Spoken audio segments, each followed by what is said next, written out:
Maria Cuasay has been in tech since 2012 as a venture capitalist and now leading product growth at places like Lyft, OpenCare, and Ancestry. So some product teams, they move at a glacial pace. I'm sure you've seen this because you've worked at a variety of companies. They ship 2 to 3 features a quarter often. What is slowing down those product teams and how can they go faster? There's usually 3 things that drive a team, a company's velocity. Number 1 is culture, number 2 is process, and then number 3 is bureaucracy. Like, how many approvers do you need to get through?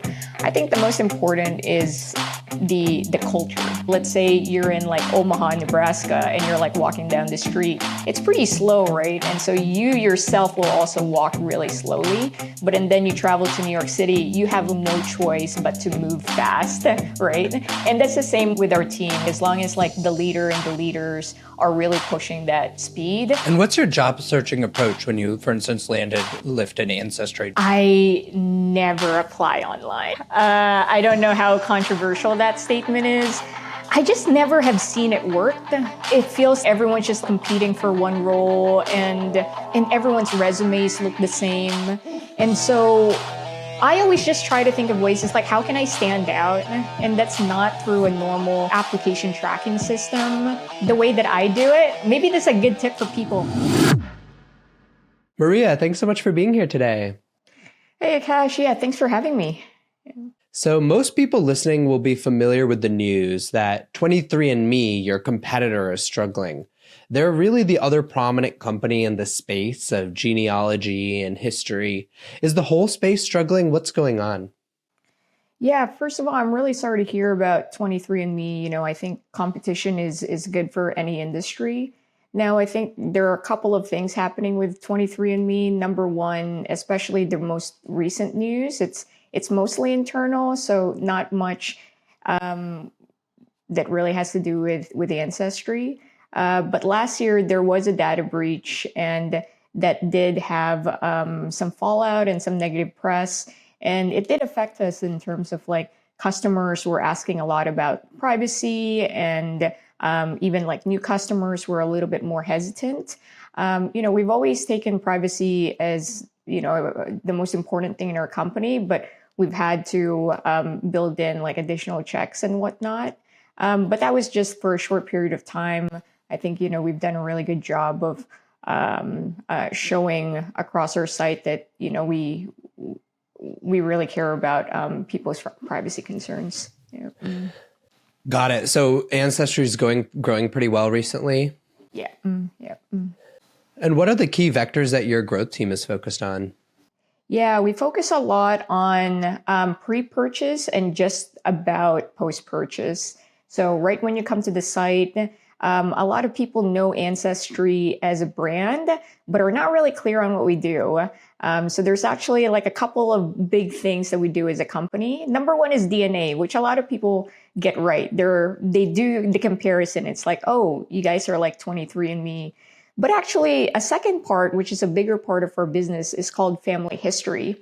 But those 2 products are very much related, and we consider them as one product. So let's say you're a customer, you take a DNA kit, and then you notice that you're 10% from Germany, and you're like, wait, where does that even come from? I've never heard any stories that I'm also part German.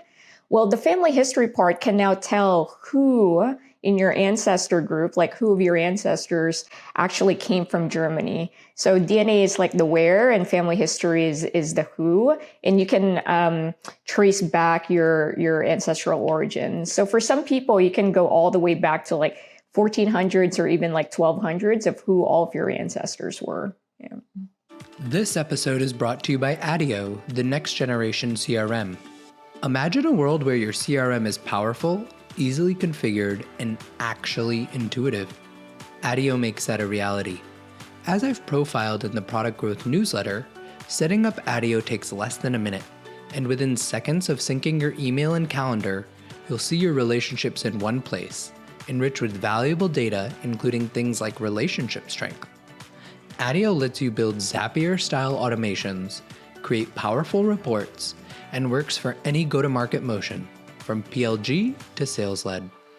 ADIO is designed for the next era of companies like yours. And companies like yours shouldn't have to deal with inflexible, one-size-fits-all CRMs. Join industry leaders like 11 Labs, Replicate, and Modal. Head to adio.com/product growth and you'll get 15% off your first year. That's attio.com/product growth. This episode is brought to you by Dovetail, the AI-first customer insights hub for all teams. Dovetail has always been the go-to tool for teams that want to find insights in customer calls, user interviews, or documents. Now they've stepped it up with the release of Dovetail 3.0. It's 3 new products and a ton of AI features that make it faster and easier than ever before to truly get to the heart of what your customers want. You can get a real-time pulse on what your customers are thinking with Dovetail's automated feedback analysis platform, Channels, or pull summaries and insights from every customer interaction your team has ever had using their conversational AI, Ask Dovetail. You can even recruit from over 3 million participants directly in Dovetail. All of this is just the tip of the iceberg. Dovetail wants to give everyone in the organization instant access to their customers at any time. From roadmaps, discovery to strategy sessions, and more, it's never been easier to make customer-centric decisions. The good news? Listeners of this podcast can try Dovetail's Pro plan along with their newest products and features free for 30 days. Just go to dovetail.com/Akash. So both of those are like B2C, and is there a B2B component of Ancestry's business? No, not a big one. It's mostly B2C. And so to answer your first question is like, what is the remit of the growth team? So yeah, we have 2 products, and the first part that we do is try to explain what we do, especially the family history part, because that is an important part, and it's actually a really big wow moment. And so we try to explain that as much as possible. And then we onboard you, because onboarding is very complicated. So DNA is not complicated, but family history is complicated because we need to get a little bit more detail from you before we can start really tracing back your family origins. And then try to get you to convert into a paying customer. And then once you're a paying customer, then we pass it off to the core product team. Got it. Okay. And I know that one of the big things you're big on with your growth team is to move fast. You've said speed and velocity is our most important input metric. Can you explain? Yeah, at the end of the day, like, what are the requirements on your company and your product team? The expectations on the company and the product is to grow as fast as possible, then you need to move fast, right? But there's also like a lot of other requirements, like how competitive and fast is your industry? Like, what is your philosophy as a product team? Like for us, we don't really believe that you need to have like the most perfect product in order to like ship it. And also second, like a really important part of our philosophy is like, we think the small things really matter. Some of the big wins that we've had in the last 3 years were really tiny, as in like just copy changes, right? And so we have such a strong philosophy on that. And so if you put that all together, it's like, what are the requirements from us, but also what is our product philosophy? Then, speed is kind of like combines everything that we really need to move fast, given all of that criteria, right? And yeah, I don't believe all companies should move fast, but we do.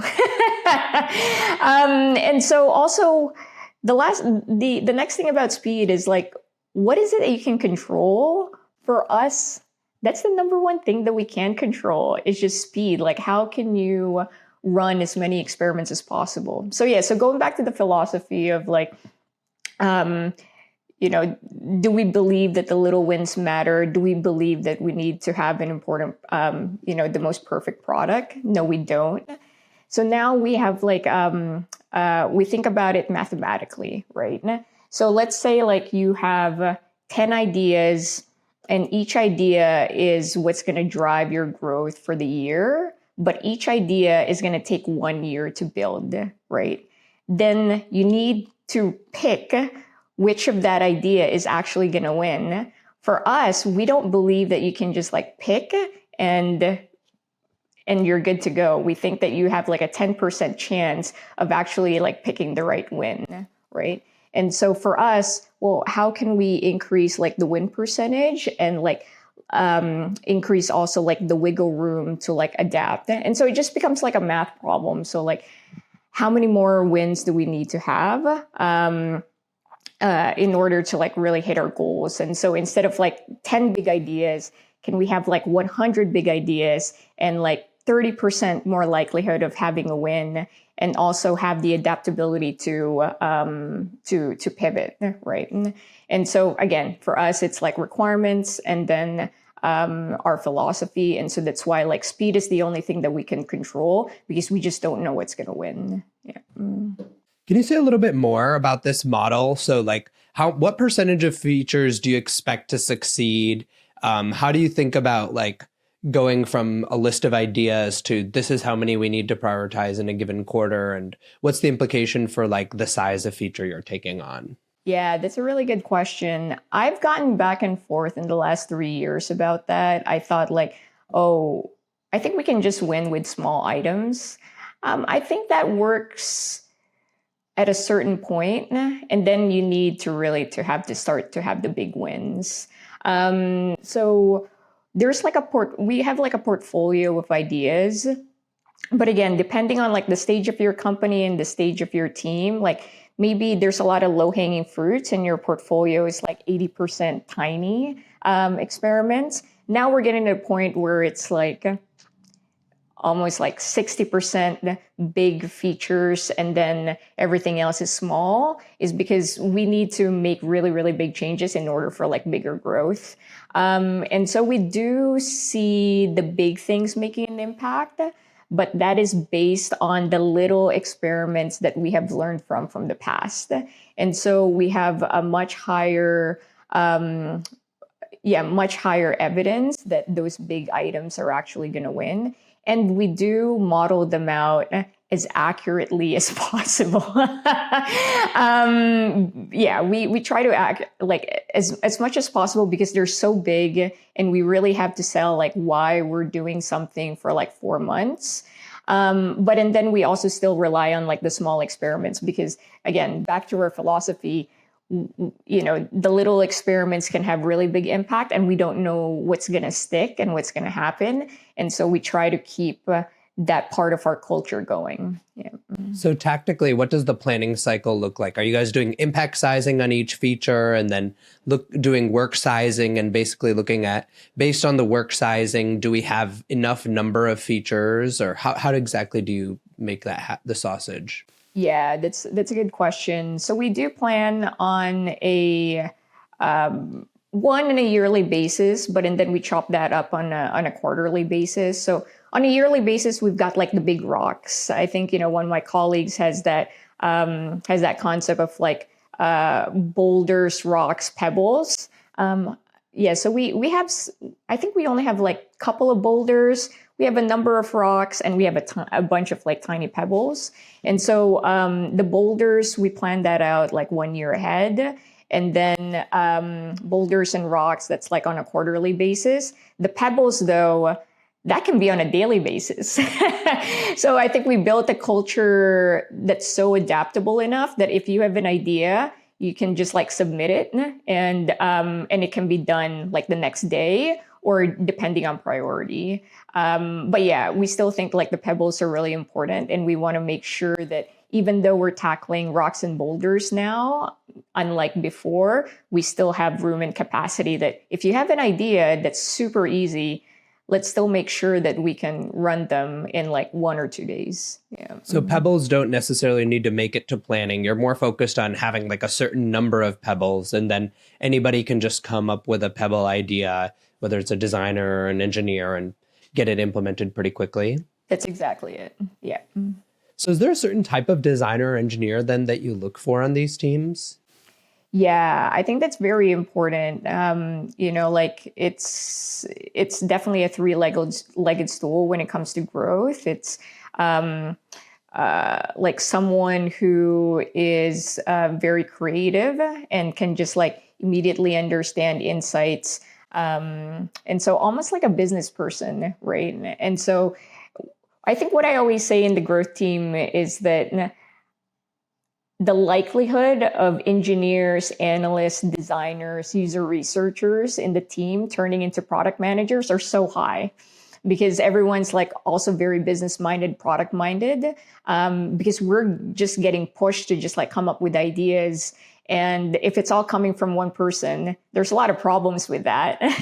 But also that person is just going to run out of ideas. And as much as possible, we've democratized the process so that anyone, not just in the growth team, actually, anyone in the company can run an experiment. So there have been like a number of people inside the companies like, Maria, I have a really good idea.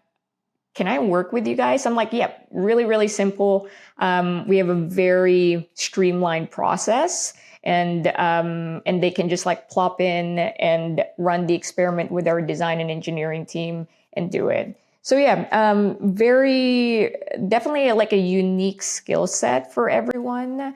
You are getting really pushed to be as creative as possible, but also like taking in all of the inputs that the PM is taking and come up with ideas from there. Yeah. So what does that process look like? Do they have to fill out a little spec that has like certain fields in it? What are the fields there?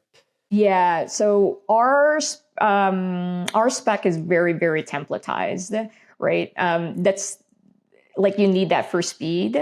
So like if you think about a designer, when they get that, they know what to look for, and then they can build that as fast as possible. And also with engineering, like fewer questions, the better. Is it all down there? And so there's no more back and forth, right? So one of the things that causes speed to slow down is like, hey, what do you mean by this? It's like, oh, what audience are you targeting? It's like, no, what are all like the requirements? And so there's very, very little like back and forth.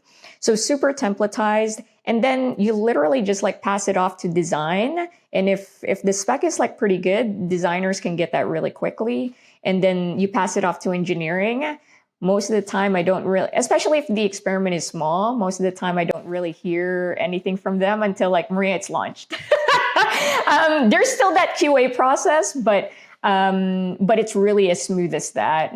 And it should be. Yeah. Okay. And what is your tool stack to enable all this? Is this like a little spec they're writing in Notion, and then the engineers create a feature flag and launch darkly, and you analyze the experiment in StatSig? What are kind of like across that level of 3 tools or 4 tools that you're using? Yeah, we just started using Notion as a company, but the product growth team hasn't used it yet. So we just use Google Docs as a spec template, but everything is organized in a document and then also like in a spreadsheet.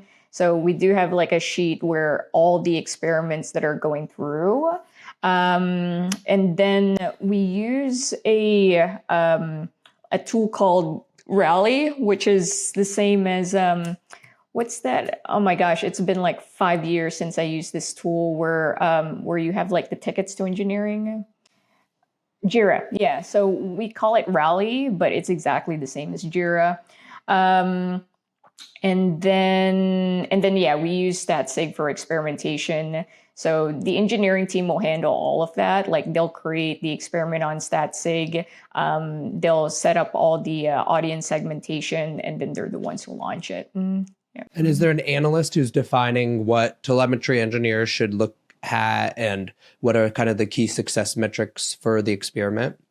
Yeah, so the success metrics is thought of by the person creating the experiment, but the analysts and the engineering teams, they work really closely together to make sure that all of the metrics are in StatSig and everything is like firing properly when the test is launched. And then the analyst is the one who will review that and then share it out in like 1 or 2 weeks' time. Yeah. Okay. So some product teams, they move at a glacial pace. I'm sure you've seen this because you've worked at a variety of companies. You know, they ship like 2 to 3 features a quarter often. Like, what is slowing down those product teams and how can they go faster? Yeah, there's usually like 3 things that drive like a team, a company's like velocity, right? Like number 1 is culture, number 2 is process, and then number 3 is bureaucracy. Like how many approvers do you need to get through? I think the most important is the culture, like who is the leader of the team, and are they really setting that cadence of like, when can we move fast? And so it's almost just being like a broken record. It's like, hey, I've seen this experiment now in like, I don't know, in the scoping stage for like 3 weeks. Like what's going on? So there's definitely that push. And so everyone, because of that push, everyone just like knows the cadence. I think I mentioned this before to like my team. It's just, if the culture is there, you just end up moving that fast. And so like, let's say you're in like Omaha, Nebraska, and you're like walking down the street. It's pretty slow, right? And so you yourself will also walk really slowly. And then you travel to New York City, you have like no choice but to move fast, right? And that's the same with our team. Like as long as like the leader and the leaders are really pushing that speed, people just have no choice but to move really fast. So I think it starts all the way from the top. Second is the process. Like, again, like as what I just talked about, having everything very templatized. They're forcing functions everywhere. Like, one of the things that I notice is that in some companies and some teams, people don't realize an experiment has been running for 6 months. Like that would probably never, ever happen in the growth team. It's like, no, there's a forcing function to, and this experiment has already been running for 2 weeks. This needs to be reviewed this week, right? And then approvers, we lessen the number of approvers as much as possible. If I do start to notice that people have to talk to more people, I was like, all right, what's going on? And just always being on top of it. We also have retros to like always improve the process. So we think like our process is like so dynamic, and things change, right? What I mentioned earlier, 80% of our experiments 3 years ago were like pebbles, and now it's like 40% pebbles, 60% rocks and boulders. Things really shift, and your process needs to shift with that. Nothing can remain static. And so always having that continuous feedback to improve it so that speed can continue. Yeah. Okay. So this is like the good side of it. Some people will be listening and saying, okay, this theory is all well and good, but what are the roadblocks Maria's hit in the last 3 years? What are the things that have like come in the way of your speed that you guys retroed and then fixed? Yeah. The biggest one, especially recently, is actually, no, this is really for the last 3 years. Experiments clash. They really, really do clash. And they clash for, and when I say clash, there's a couple of definitions of that. Number one is that maybe there are a number of like PMs who have ideas on like one area, and now there's like 3 experiments running at the same time. Technically, you can do it. Like with stat sig, you have like layers and stuff. So technically you can do it, but everything just slows down. You won't get the results as fast as possible. But also, the customer experience can get really, really messed up. So that used to happen a lot to us, especially when we were swarming in like one area. That still happens today. But I think we've done a better job of like making sure there's always constant communication between the PMs. As much as possible, there are like clear areas of like, this is your area, this is your area. But we also don't want to dictate that. Like if a person has an idea here, but it's not their domain, we don't want to say like, you can't run an experiment there. That also goes against our philosophy. It's like, we don't know where the idea is going to come from. But sometimes there are clashes, but it's just like you need to constantly communicate across your PMs. The second part of clash, what I mean is when, let's say you have like a big win here, a big win here, a big win here, you can't just like add all of the wins together. Interaction effects are really real. So let's say you have like 3 wins and like the total number of revenue is, let's say, like 50 million. If you add them together, it's probably not going to be 50. It's probably going to be half of that. It's like 25. And so it's not that exciting, but that's the reality of it. So I would say like those are like the two big things that we deal with when it comes to clashes and speed. The other thing I often hear around clash is this ownership clash. You even mentioned like some of the areas are in the core product team versus in the growth product team. So when a growth PM has an idea that is going to touch a core product surface, how do you guys handle that? Yeah. So number one, it goes back to culture.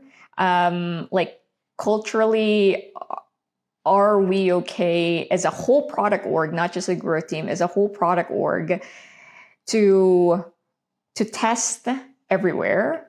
And also like, do we believe that ideas can really come from anywhere? And also in addition to that, do we also have an open source philosophy that people not just having ideas everywhere, but can they themselves just test on your surface? So that all goes back to culture, because you can't have an open source model if leadership across product engineering and design don't agree on that open source philosophy. So it all goes back to that. So just to be really frank, that's not where we were at 3 years ago. It was definitely more of like, this is my domain, this is your domain. Let's just keep it clean and simple. And I think there are merits to that, right? I'm not saying like that is not a good model. It really depends on your company and your industry. But in our company, we really tried to push that culture of, yeah, ideas can come from anywhere. We can open source. That's how we can like move faster. It was definitely a 3-year arc, and we finally made it to this place. Now, how does the process work? We just want to make sure that the team who owns it knows. And so like, building like team culture, team energy is good. Like everyone likes each other. And so like when someone comes to you, it's like, I have an idea. Can I just run it? That person is probably more receptive to your idea. But yeah, just letting them know. And then, your own team. So like, let's say the growth team can just run an experiment in the core product domain. Yeah. So sometimes the product managers and the product leaders are aligned on this idea, but engineers aren't so aligned. I've heard engineers say the growth team came in and they dropped sloppy code on it because they don't understand the code base, and they ran the experiment and then they graduated it, and now we're stuck maintaining their tech debt. How do you on the engineering side get everybody okay with this way of working? Yeah, that's a really good point. We talk a lot about like hard skills, hard processes. At the end of the day, nothing is also going to replace like high emotional EQ. I think for me in this growth team at Ancestry, I've been so lucky that I've had really, really, really good, strong engineering partners who can just like talk to other engineering teams and like listen to their concerns and yeah, just making sure that like everyone is happy. Like I think that we're getting to the point where it really becomes soft skills. It's not a hard process. Like, hey, let's just build a process and everyone follows. That just won't work at this point. And so again, I'm super lucky. I have like engineering leads who will actually just have that conversation with other engineering teams. Sometimes there are engineers who's like, hey, there's this issue. And an engineer would tell a PM, it's like, hey, there's this issue. Can you deal with it? Can you talk to that engineering team, right? But no, our engineering team, like the Ancestry product growth engineering team, they're so great that they would handle all of those conversations and make sure like everyone's like really happy. Yeah. And we've been talking a lot about Ancestry. What about Lyft? What did the growth team look like at Lyft, and how did you guys also prioritize moving fast there, or how did that work? Yeah, so this was a few years ago. So this was like 2019.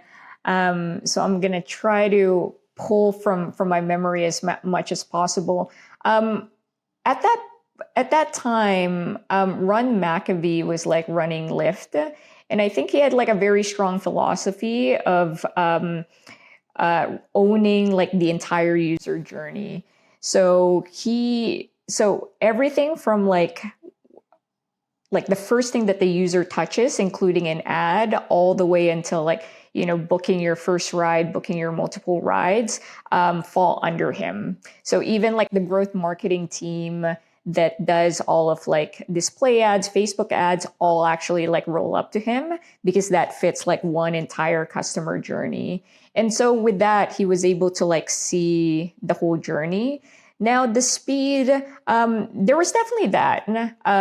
Now, did I feel whether or not that was like the loudest part of the culture? I don't think so.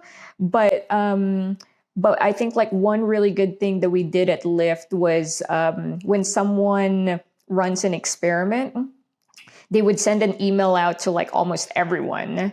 We call it like experimentation updates, and because you see you see those emails in your inbox, you feel the speed, right? And that's actually something that we applied at Ancestry as well, because I learned so much from Lyft. But yeah, the culture wasn't all about speed, but some of the like the tactical things that we would do, like again, like just sending experimentation update emails, you feel the speed. Especially sometimes there was this like team who ran so many tests, like they were literally in my inbox every day. And, I'm also like internally competitive. And I was like, man, that team is just like rocking it. Like they're running so many tests. Like I'm just like so proud of them. But yeah, you're also like, I want to move that fast too. And then so some of that like internal competition starts to happen.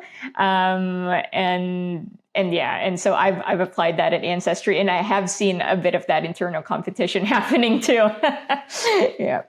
So Ancestry and Lyft, these are like, B2C companies. They're also pretty like tech first companies. A lot of people listening, they'll say, hey, I'm not in a tech first company. I'm working at a bank, or I'm working in healthcare, or I'm working in financial services. And we have regulatory approvals. So I have to work with my legal team and my privacy and my compliance team. And we just can't move fast. What is your advice for those people who are kind of in those environments and want to move faster?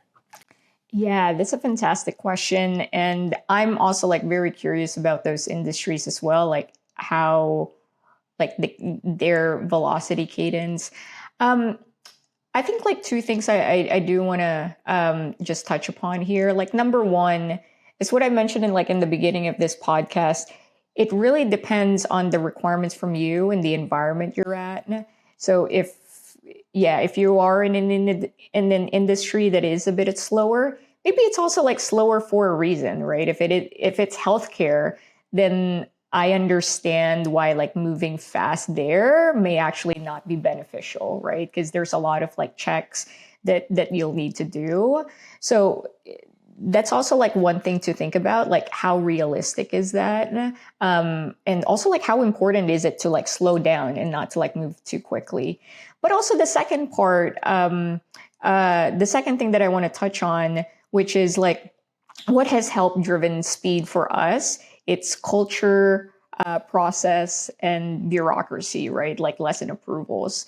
So if that person in a slower industry or in a slower company can focus on those three things, I think they can be able to like move fast. Like if they're, let's say, a leader of a like a healthcare company, they can probably be the one to like set up that culture of like, we get it. We get the industry is slower, but maybe we can move like 10% faster and like set that culture. And then second, the processes, like what are the processes that they could improve and like streamline, and really having, again, that culture of like, this process can never be static. It's like, we need to continuously improve it.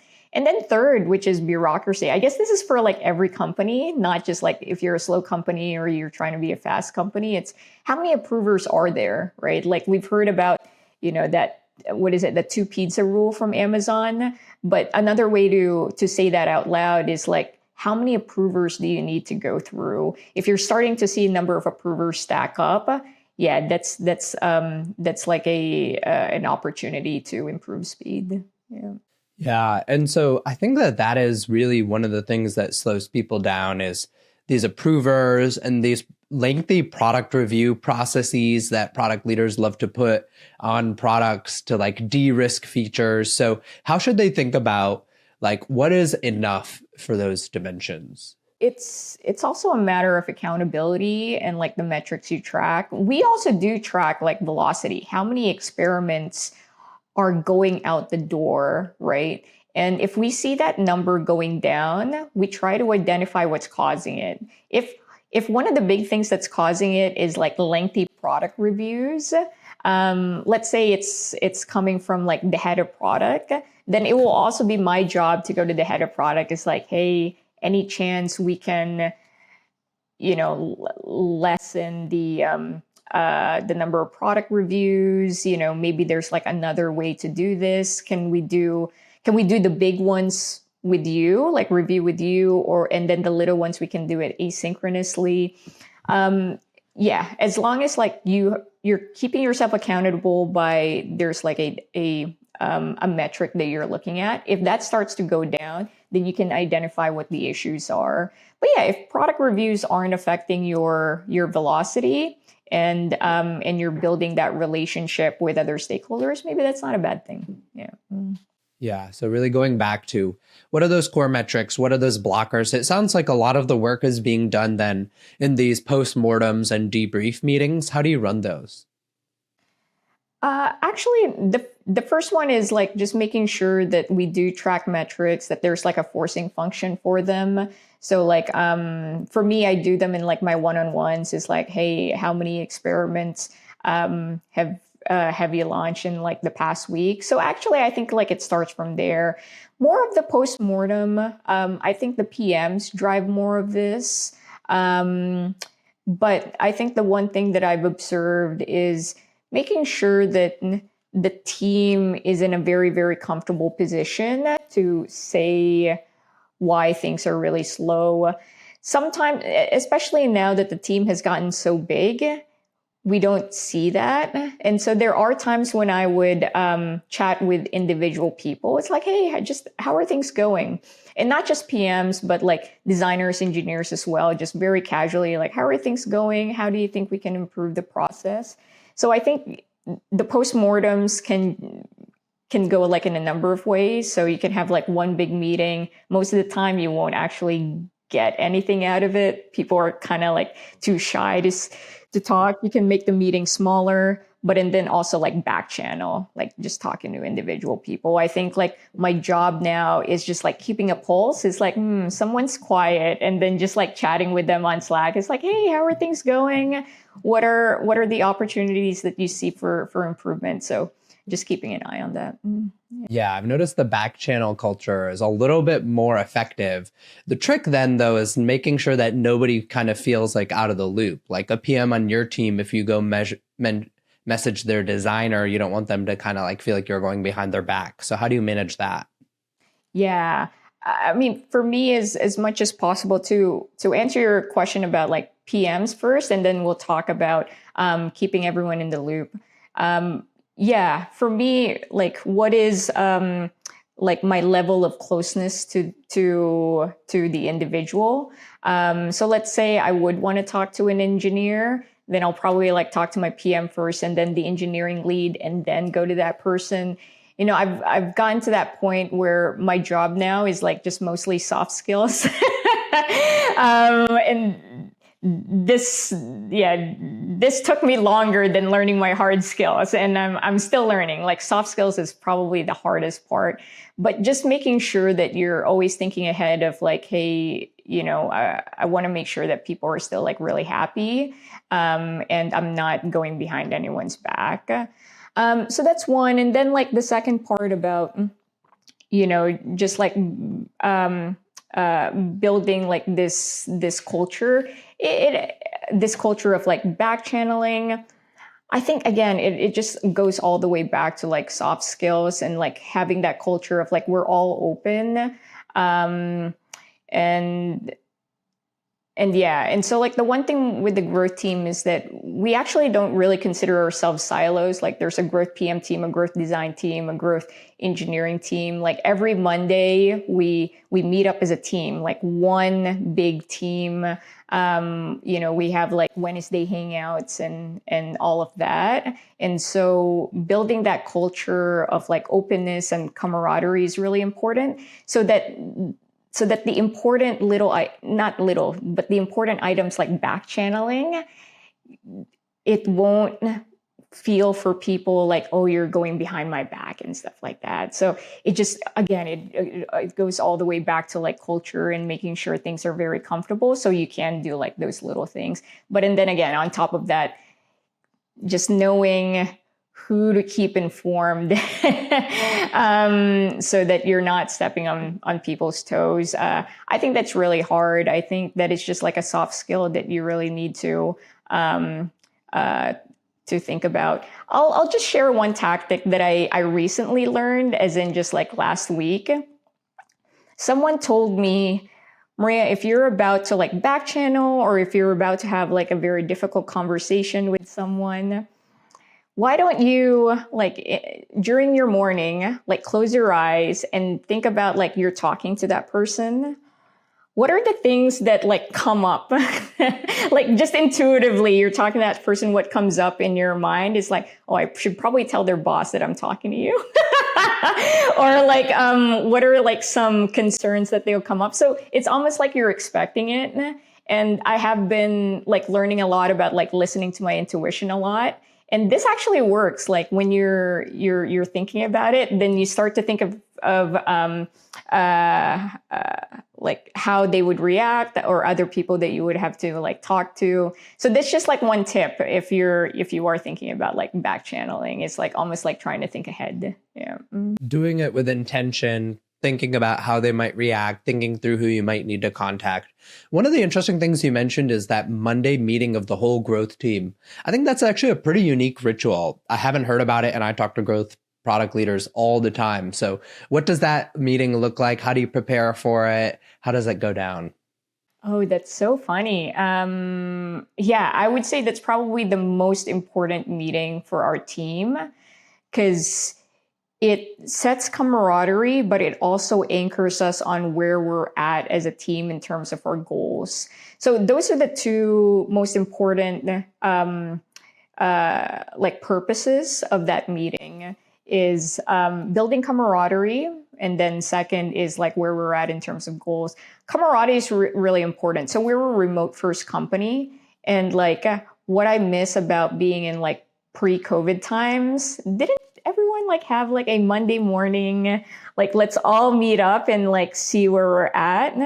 And that's like what I tried to replicate is like, everyone's back in the morning. Well, let's like regroup. And so actually the first 10 minutes of that meeting, we spend time, if people came from PTO or vacation, they were showing vacation photos.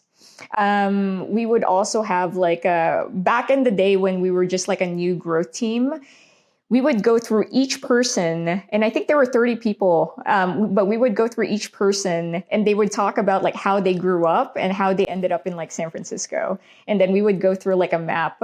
So the first 10 minutes is all about like learning each other, learning about people's vacations, and just like, again, building camaraderie. And then the rest of the time would be about like, where are we in terms of goals? And this is, most of the onus is on me. I'm very, very analytical. That is like my strongest skill set. So I say like, hey, let's say the goal is like $50 million of revenue. We're at $20 million right now. We are at risk to hit our goal. These are the reasons why. And then I do show them all of the data. And then, we talk about like what we need to do and whatnot. But it's more of a presentation that I have to do, but it really sets the stage for that week, right? And so like everyone is extremely aligned of where we're at and where we need to go. So how do you prepare for that? Do you block off your Monday morning? I know like when I was a growth leader, many Monday mornings I'd wake up and there'd be some sort of fire I have to go address, or the exec leadership team needs me somewhere. So it could be hard to find that time. No, I really block it off. It's not so much about that meeting, but it's also like for me to know where we're at. I mean, at the end of the day, my boss is also going to be asking me, Maria, where are we at?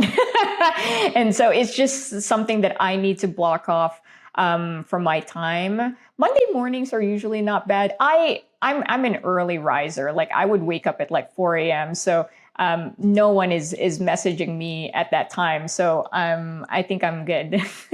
Okay, so you wake up super early before everybody's working. And then what are the actual things you're going through? Are you going to your product analytics tool? Are you going to Rally? What are you actually going through to create the contents? Yeah, so we the way that we're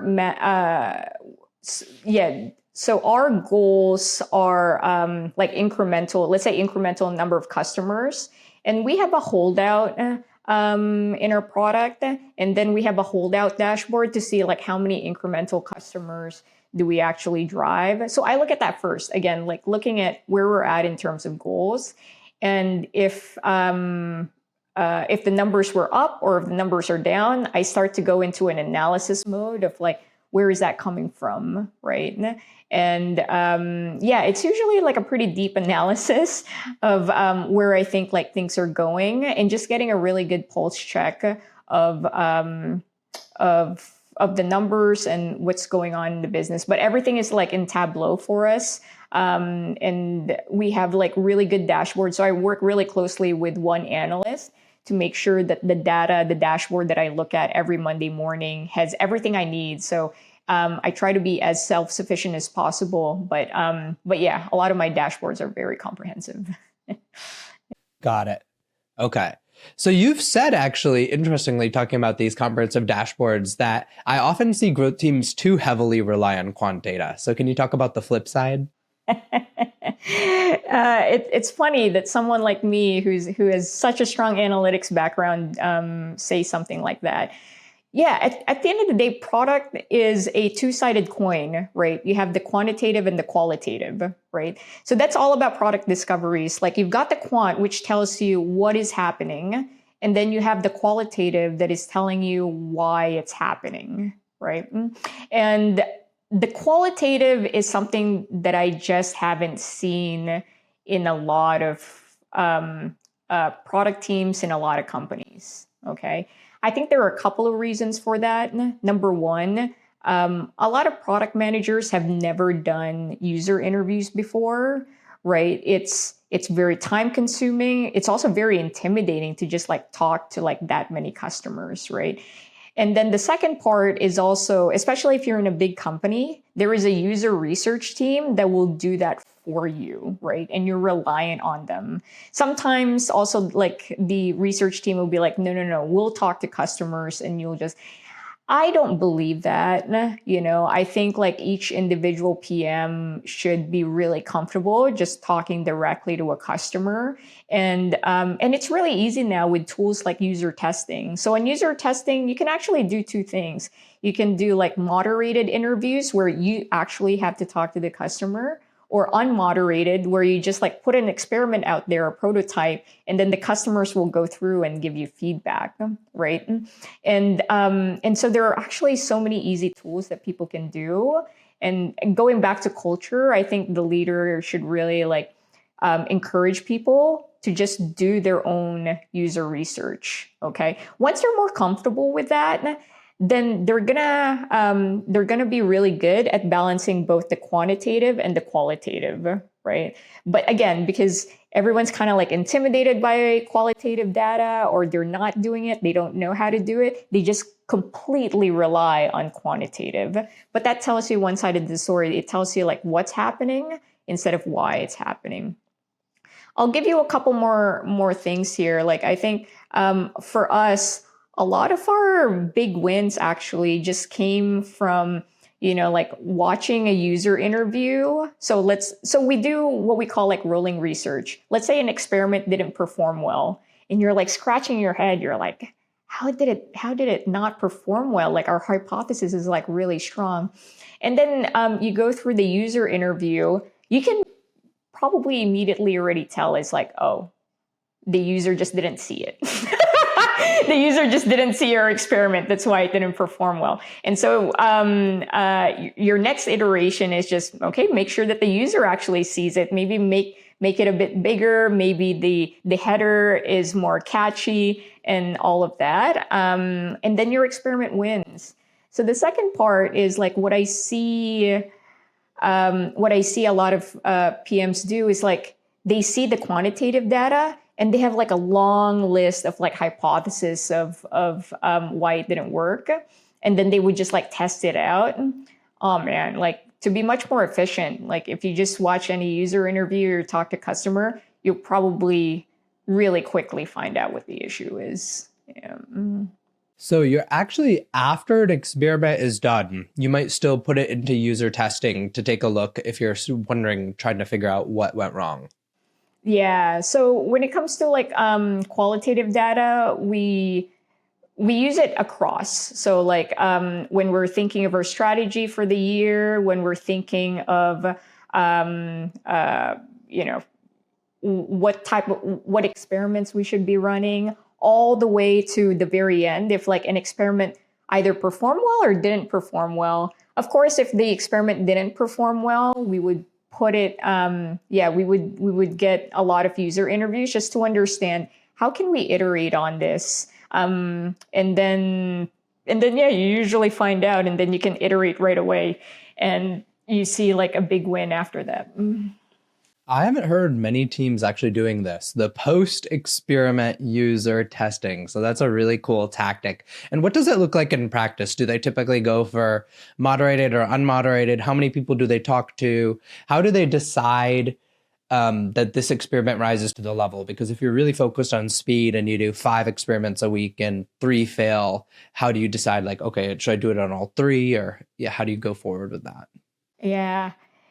So our rolling research happens every month, and the PMs will need to come up with what experiments they want to push through in like rolling research. It's usually a couple of criteria that we look at. Like number one, is the result so like mind-boggling? Like maybe there's just an experiment. Like how is it possible that this lost? Right? Like there's so much evidence that we should have done this. Like why? So there are going to be some big glaring ones where you're just like scratching your head. You're like, I'm just too curious to want to find out. And then the second criteria is like, how strategic is this experiment? And whether or not it won or it lost, if that is like such a strategic experiment, then we want to make sure what users are thinking when we launch that experiment. Yeah. So like, I think like the most common sort of user testing I see is that people will design like a mock-up or a prototype, then they'll put that into user testing, then they'll iterate on that, then they'll actually launch that as an experiment. Do you guys do that often? Actually, that's funny that you said that. I do see most product design teams do that. We actually do less of that. We do less of that. So the reason why is because right before we write the spec, we do our analysis, right? Our quantitative, qualitative, like what is the biggest customer problem that we're trying to solve? And we have a pretty good idea of what that customer problem that we're trying to solve. And we do have like pretty strong instincts with so many experiments under our belt of like what would work and what would not work. And we rely pretty heavily on that. And again, for us, it's all about speed and getting as much data as possible. So because, we rely a lot on our instincts, we just launch it. Okay. And the reason why we launch it is because then you can have twofold. You can have the quantitative results, and then you can have the qualitative results after that, right? So the pre-launch user testing doesn't make any sense to me, because it's like, why are you putting so much time doing like user interviews on something that you just don't know why it would win or not? Like, why don't you just see if it's a win first? And then, and if it's a loss, then you'll have a better idea going into that meeting with the users, and you know what to look out for, you know. Yeah. I think that's flipping it on its head, though. So it must mean that you need to have like a certain type of designer on your team that is comfortable with that. Because a lot of designers I work with, like, especially those bolder features, and bolder, I mean like in the boulder rock pebble model, they basically like want that as a requirement. That's fair. I think especially for rocks, you probably should do that. You Yeah, yeah, I would say yes. So rocks, like, like boulders, bigger rocks, you probably should do that. But I'd say like 80% of experiments that you put out there, you probably don't need it. Especially if like the cost of experimentation is so low, right? So like for us, we run so many experiments, the process is so streamlined, it doesn't cost us much to like run an experiment. What's actually more expensive is the design's time to get the users, schedule them, interview them, reiterate. Like, that's more time consuming, right? That's more costly. Way more, especially in terms of like overall time, maybe not individual effort. So then how do you guys think about, yeah, like this costliness of effort and like just the overall, like, is this something that's primarily a growth product team culture, or is it a whole product team culture? About the cost.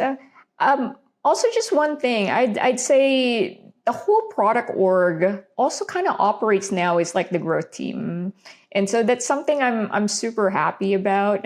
So it's not just us, like, we're kind of like pirates and they just like operate in like one area. Actually, my boss told me this. It's like, Maria, you guys used to be pirates, but now you need to come back to the mothership. Make sure that the mothership also operates very similar to you do. So first, I just want to call that out because that is really important, because it now, it's not us versus them. We now have like that same culture.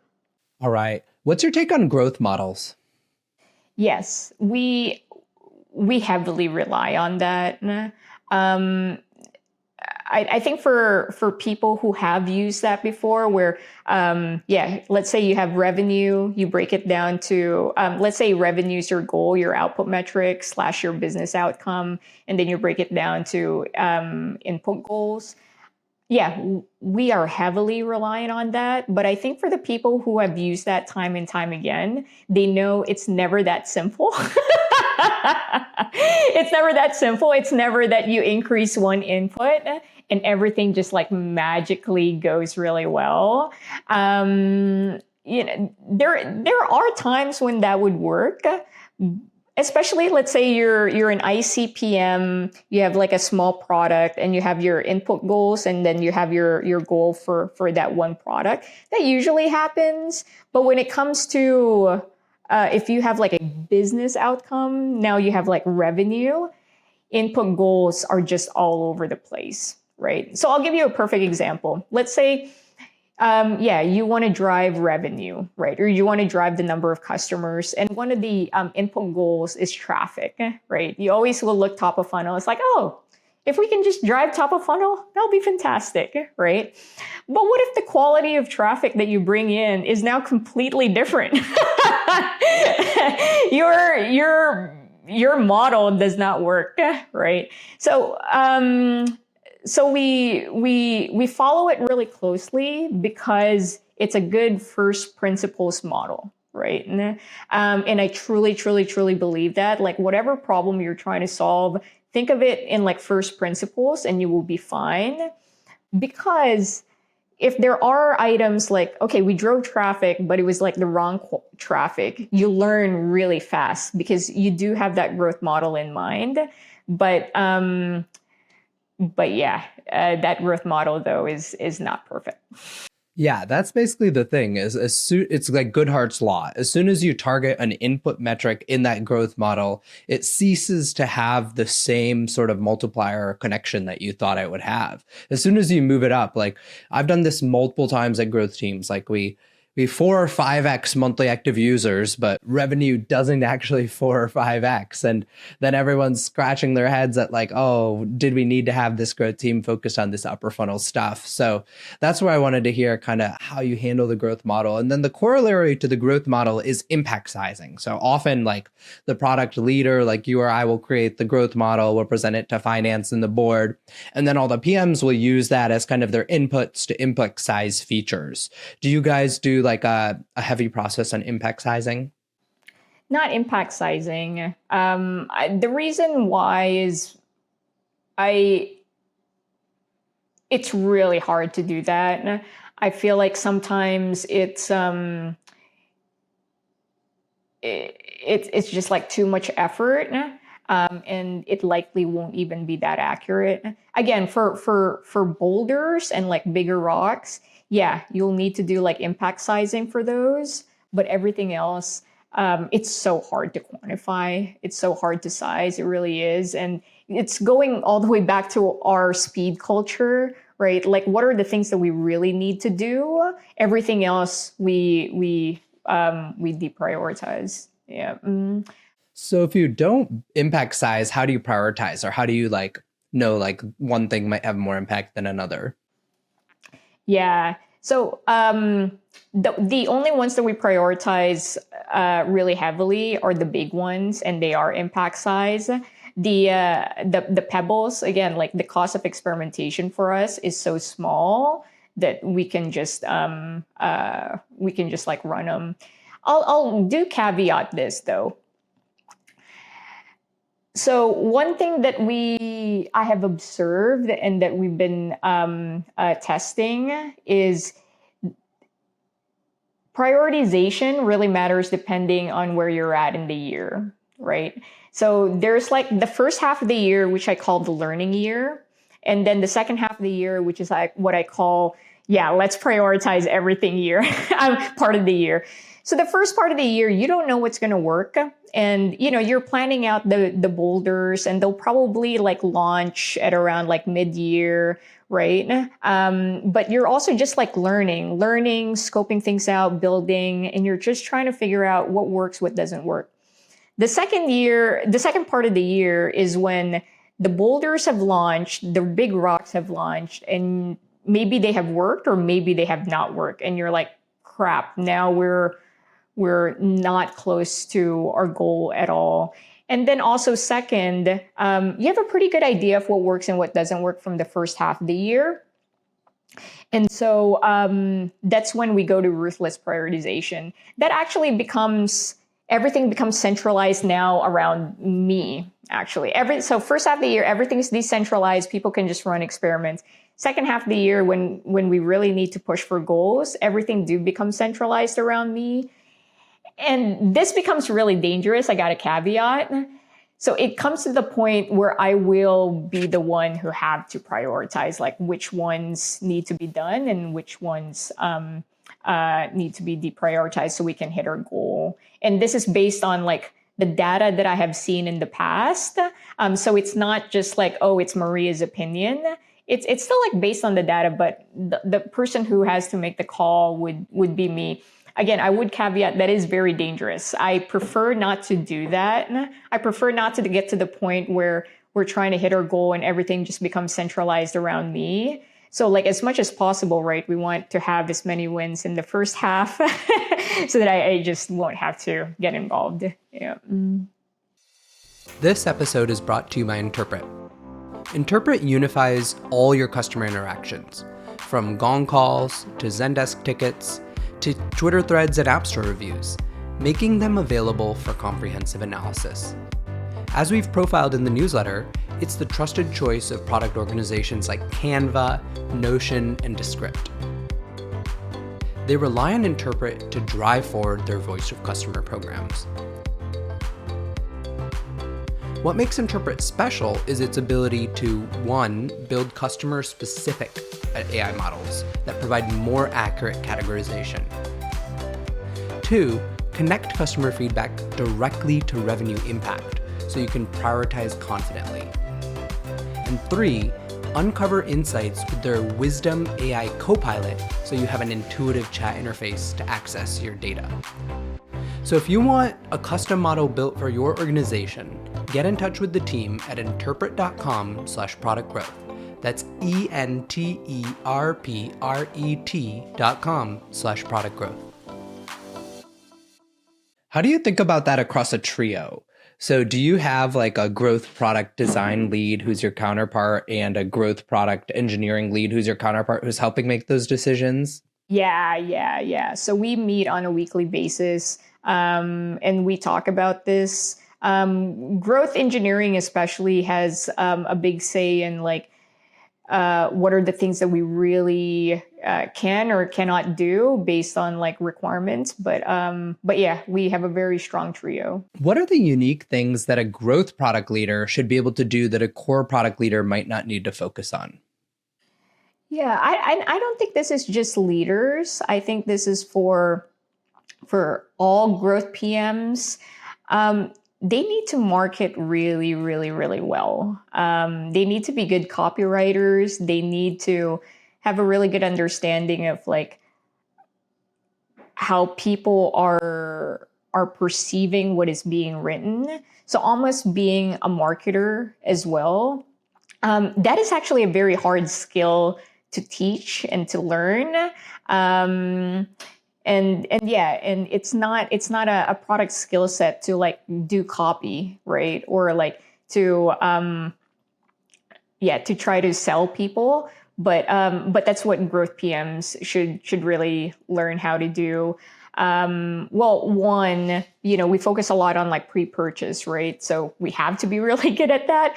But also second, some of our biggest wins, as in like really massive wins, have been copy.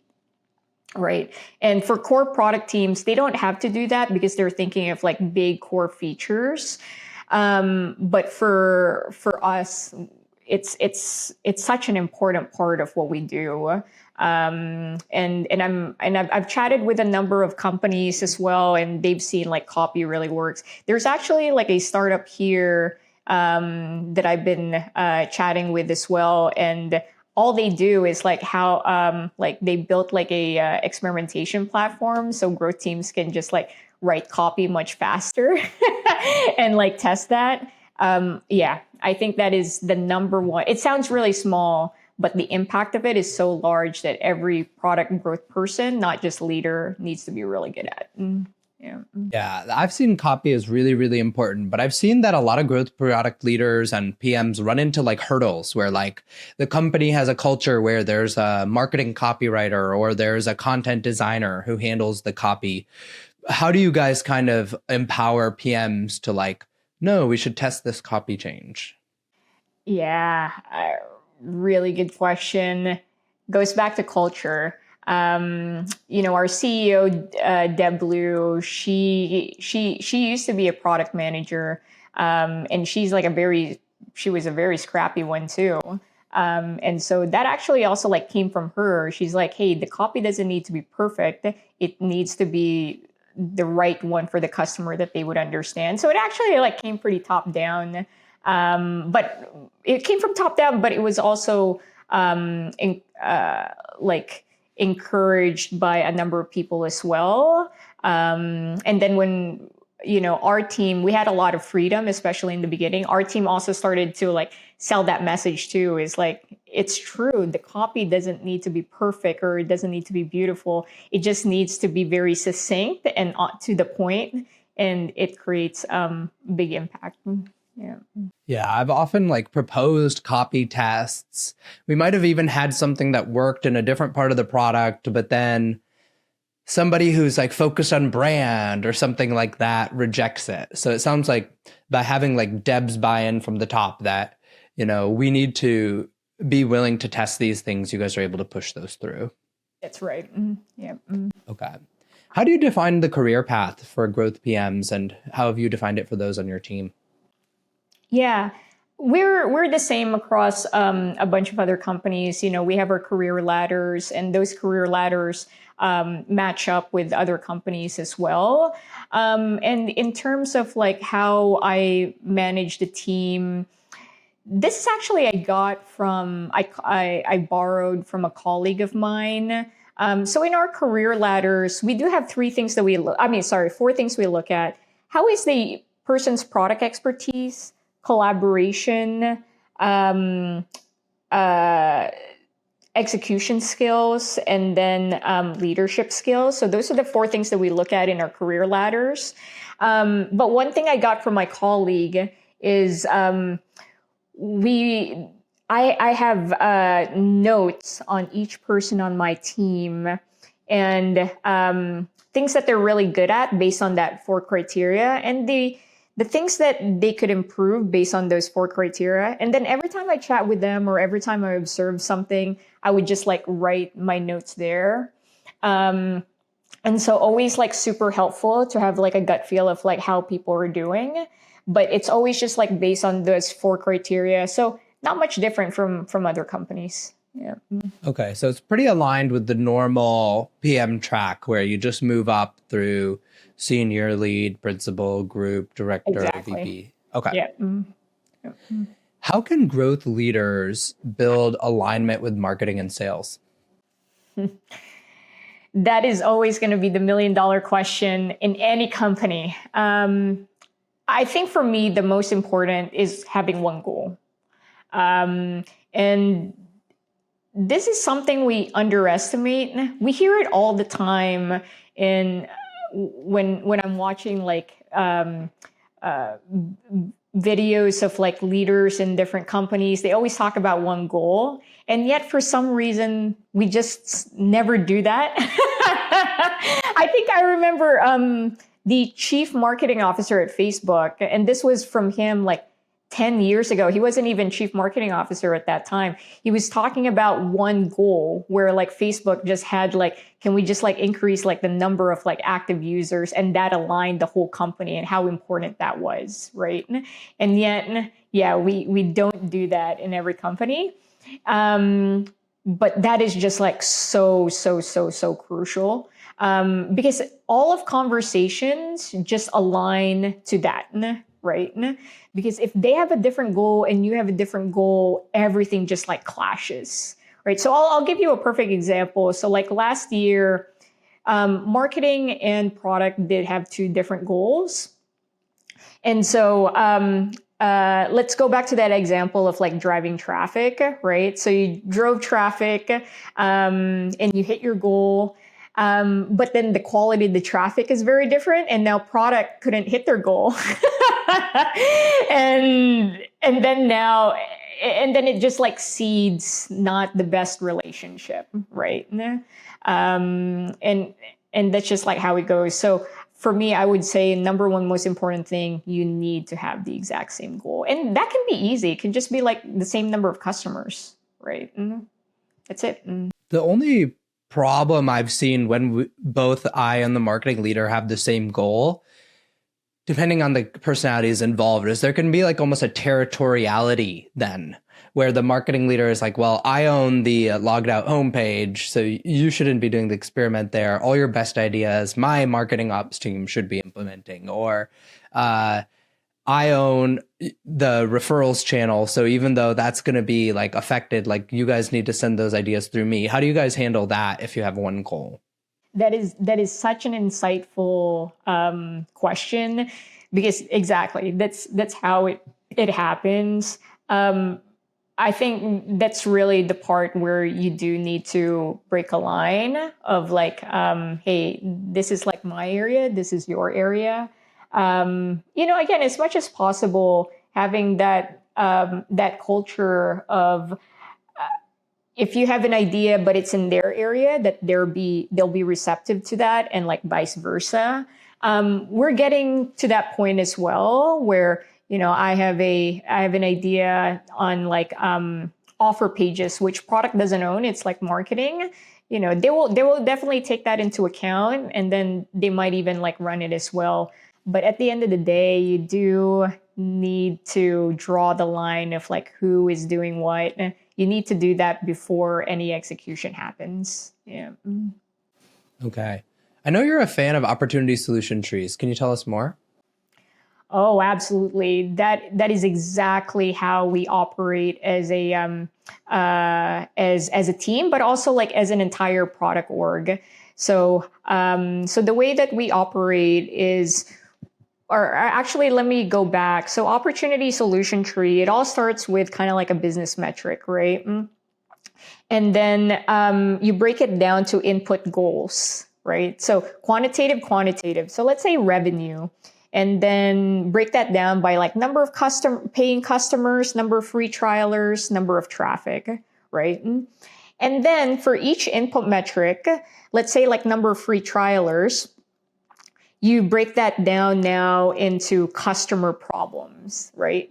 And it's like, well, how can we drive more free trials? Well, maybe as a customer, so let's say this is one customer problem, like as a customer, I am worried that if I pick a free trial, I will forget that I pick a free trial and I'm just going to get charged, right? And so you list out all of the, like your customer problems. And then for each customer problem, then you come up with experiments. So that's how opportunity solution works. How opportunity tree solution works. And that is also like how we apply it as a team. The most important part here is that customer problem, right? So the input goals, we've already talked about input goals, but the most important are the customer problems. Number one, how do you identify them? Going back to qualitative, you really need to talk to customers to identify them. Again, like this is where things get a little bit murky when you're just coming up with different hypotheses, because whatever you hypothesize may actually not be a customer problem. You need to talk to customers, and you don't need to talk to a lot. Usually when you talk to 8 to 10 customers, the same themes come up over and over and over again, that you have a really good idea what the customer problems are, right? And then you're going to have to prioritize the customer problems. And this is where it gets a little bit trickier, like which customer problem that you want to solve for. Sometimes it's very glaring, sometimes it's not. And then just like pick one or two customer problems. Another thing that I do see a lot is like people try to solve for everything. Like they try to solve all customer problems and they test like so many experiments tackling so many customer problems.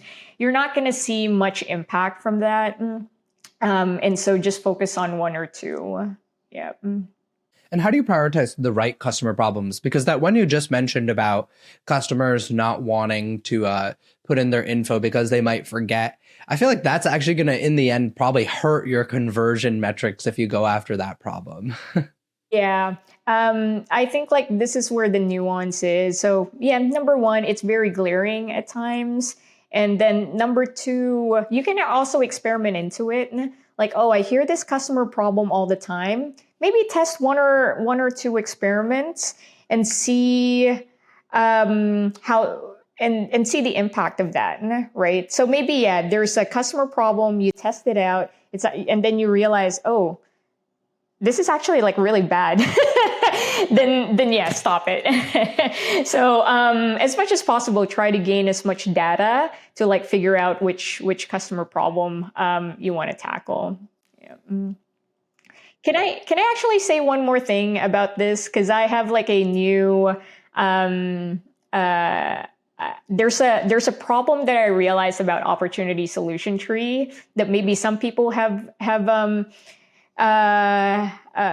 experienced in the past, or maybe they haven't. So here's one thing that we're actually changing in the process. So a lot of times, product teams, they try to tackle a bunch of customer problems, but they really never solve it. So what I mean by that is, let's say you pick 5 customer problems and you have 5 experiments for each customer problem, and then you maybe like hit your goal, but the customer problem remains there and it just like stays there forever. And so like one thing that we're actually changing in our strategy for next year is like, instead of just like having one experiment for each customer problem and not really caring whether or not the customer problem is solved, just like whether or not we hit our goals, we're now gonna like put a lot of our effort to make sure that customer problem is like solved for a period of time. And hopefully that will never be an issue ever again, you know?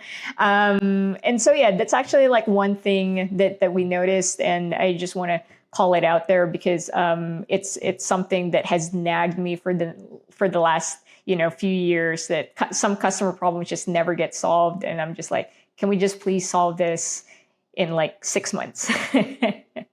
200%. That was probably one of the first pieces of product management content I ever wrote. Oh, really? Was evolving the opportunity solution tree to like this OKPS tree, which I talked about, like objective key result problem solution. Putting the focus on the problem and like actually solving those problems is very difficult. It's easy to say, but difficult to do in practice. Yeah. Oh, cool. You have to send me that link because that's something I've been thinking deeply about for next year. Yeah, it's this like natural outcome of using those, I think, for a couple of years. One of the interesting other areas of growth that you have worked in is growth partnerships. And I don't see this on too many growth teams. So can you talk a little bit more about what product growth teams can add to partnerships? Yeah, this was super fascinating. So here, with growth, you need to pull every lever that you can pull to drive the business, right? At that time, I was at Lyft when I did growth partnerships. So this was a time we were about to go IPO, and we were really worried about costs, but we still needed to grow. So we needed to grow, but we can't spend that much money, right? And one of the levers that we decided to pull was growth partnerships. So how can we partner with other big brands so that we can have placements in many other parts of in many parts in addition to just like Facebook and Google, but not at that same cost, right? And in addition, also like at Lyft, partnerships were really important because it's very contextual. So like, for example, you're traveling to another city and you're trying to figure out how you can get from the airport to your hotel. Then having like a Lyft marketing ad, like, hey, 50% off from the airport is so contextual, right?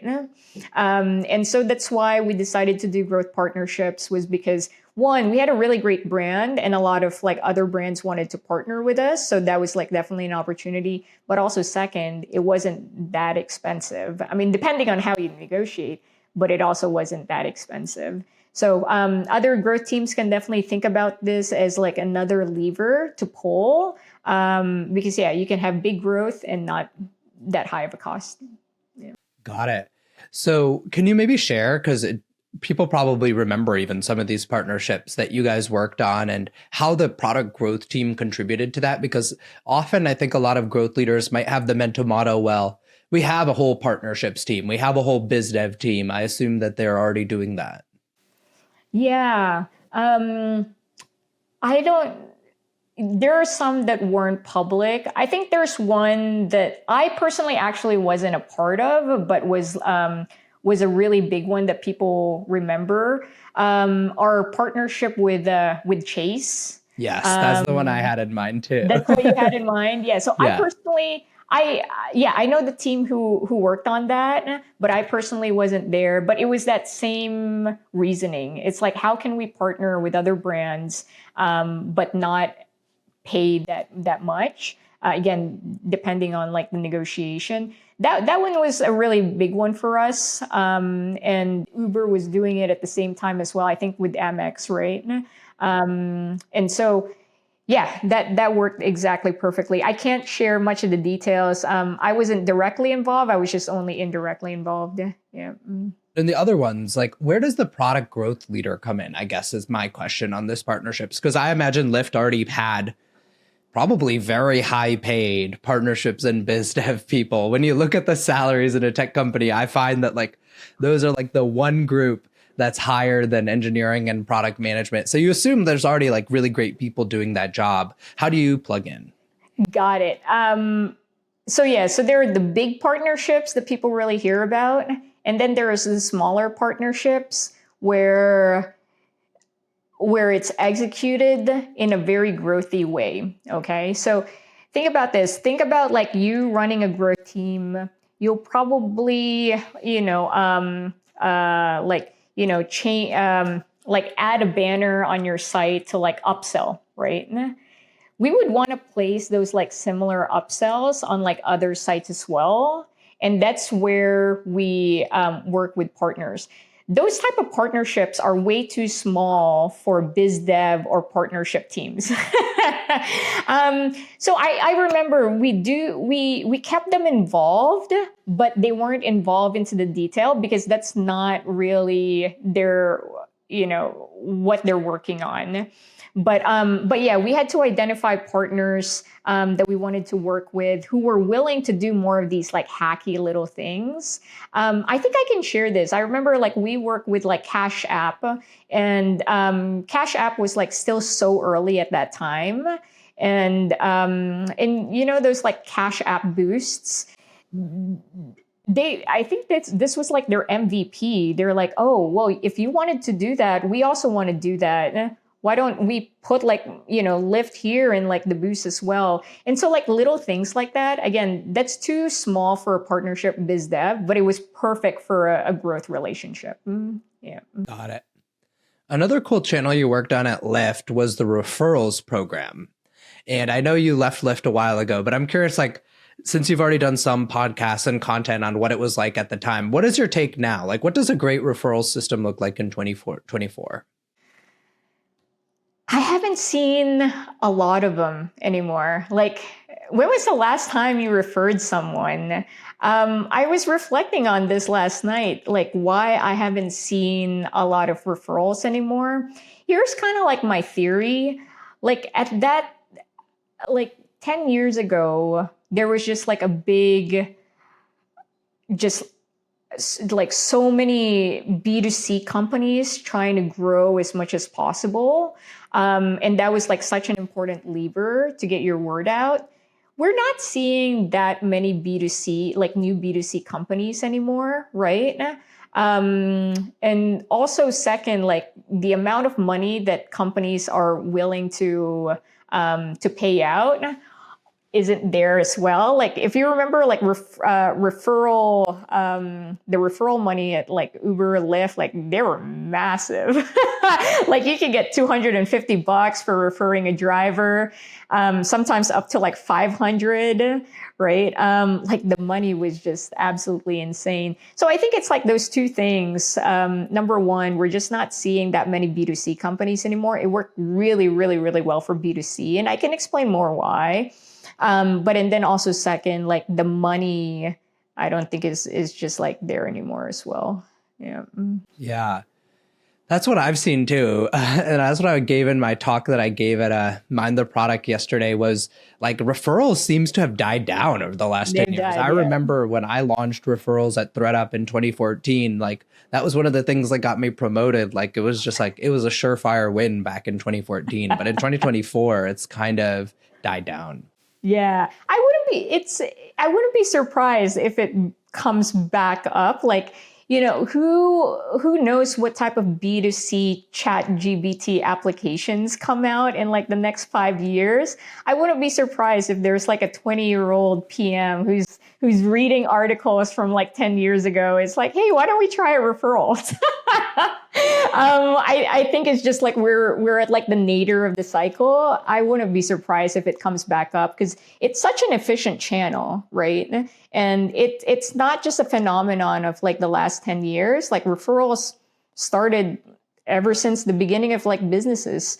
So it will come back. It's just not right now.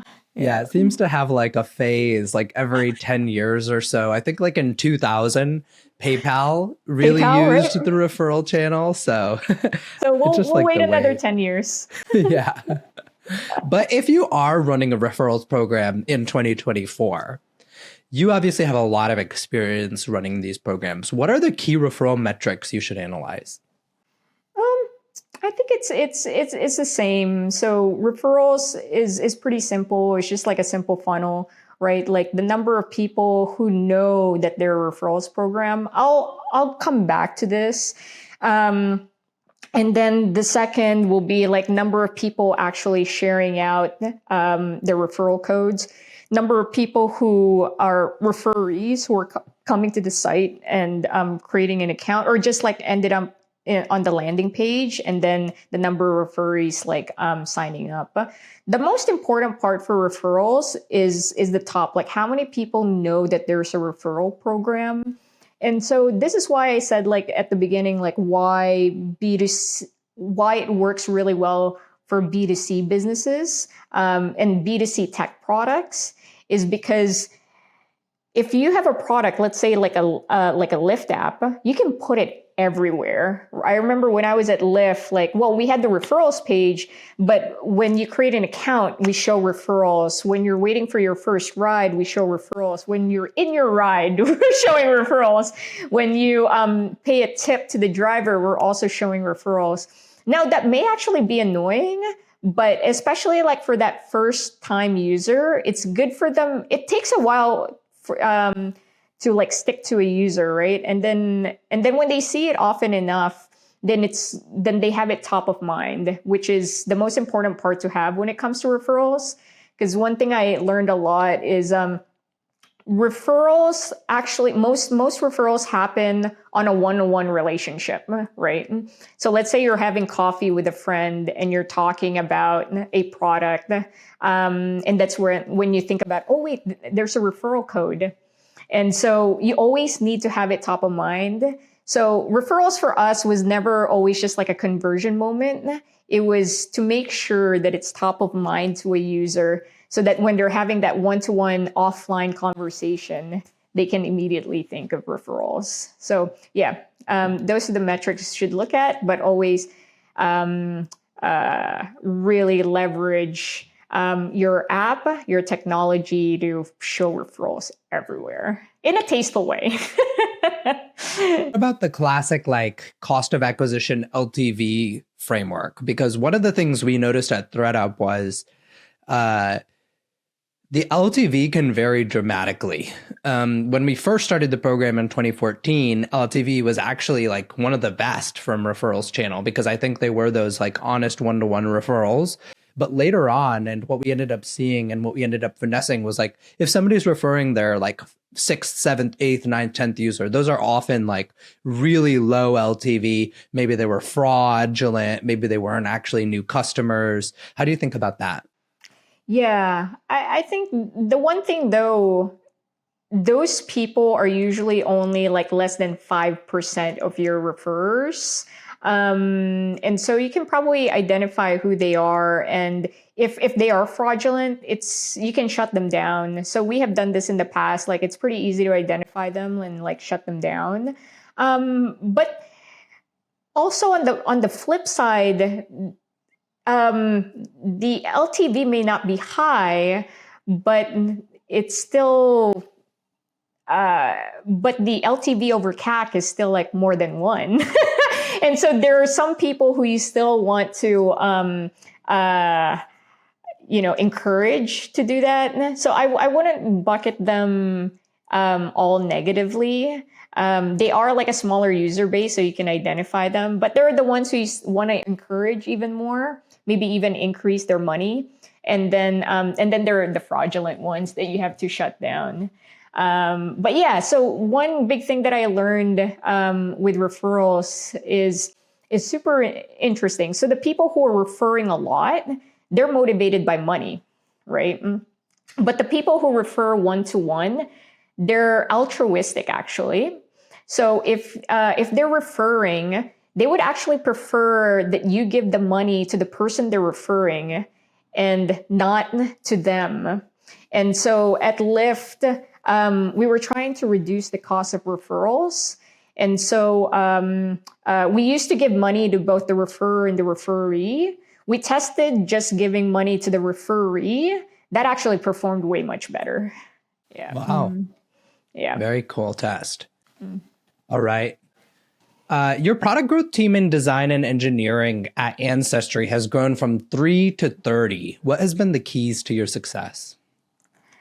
Yeah, I think the most important key, actually, there are two important keys to success. Number one is hiring the right people to lead it first. I'm super lucky. Like the partners that I have, the growth design leader and the growth engineering leader, are just like top notch. They exactly have like that growth mindset, very adaptable, know the importance of speed. And that is just like a must. Like if the hiring there was wrong, everything would totally fall apart. And so that is like the most important, like who are the three people? And then the second part that's the most important is we proved the worth of the growth team really quickly. I think a lot of like growth PMs have experienced this in the past where you need to show impact as fast as possible. Anything longer, let's say like even longer than 2 months, skepticism starts to sink in. People's interest in your work start to wane, and then you just don't have that strong of a credibility and reputation to keep going, right? And so we were so intentional about how can we show impact as soon as possible. I remember like I almost didn't, I worked every day for the first month and a half that I was at Ancestry just to show the first wins. Because I think like credibility is really like the most important here. And the last thing I'll say here, we were so intentional that we were so strategic, right? And so we had to move quickly and we had to make an impact as fast as possible. So we focused only on the checkout flow. Just literally one page on the checkout flow. That's the only thing we focused on. Number one, it's very contained. It's just one checkout flow. Just one checkout page. And then the second, any wins that you have is revenue driving almost immediately. And so whatever wins, then you can immediately start selling that to the leadership team. It's like, hey, there is a lot of value here in the growth team. And then once you build that credibility, you can start to expand into other parts of the product. Yeah. I love that focus on quick wins, going close to a revenue area. I think a big mistake a lot of growth teams make is they choose some really high upper funnel metric to start with, like acquired users, acquired leads, monthly active users. And if you're not close to the revenue, it can be very hard to show your ROI in those first 2 months. Very, very hard. Yeah. So Ancestry is owned by Blackstone. You've also worked for companies like Lyft, as we talked about. They went public while you were there and they were independent. How is working for PE different than working for an independent company? Yeah. I'll just caveat this, like I'm not in the board, so I'm not sure whether or not what I'm saying is accurate. The one thing I will say is like what I have observed as a growth person, right?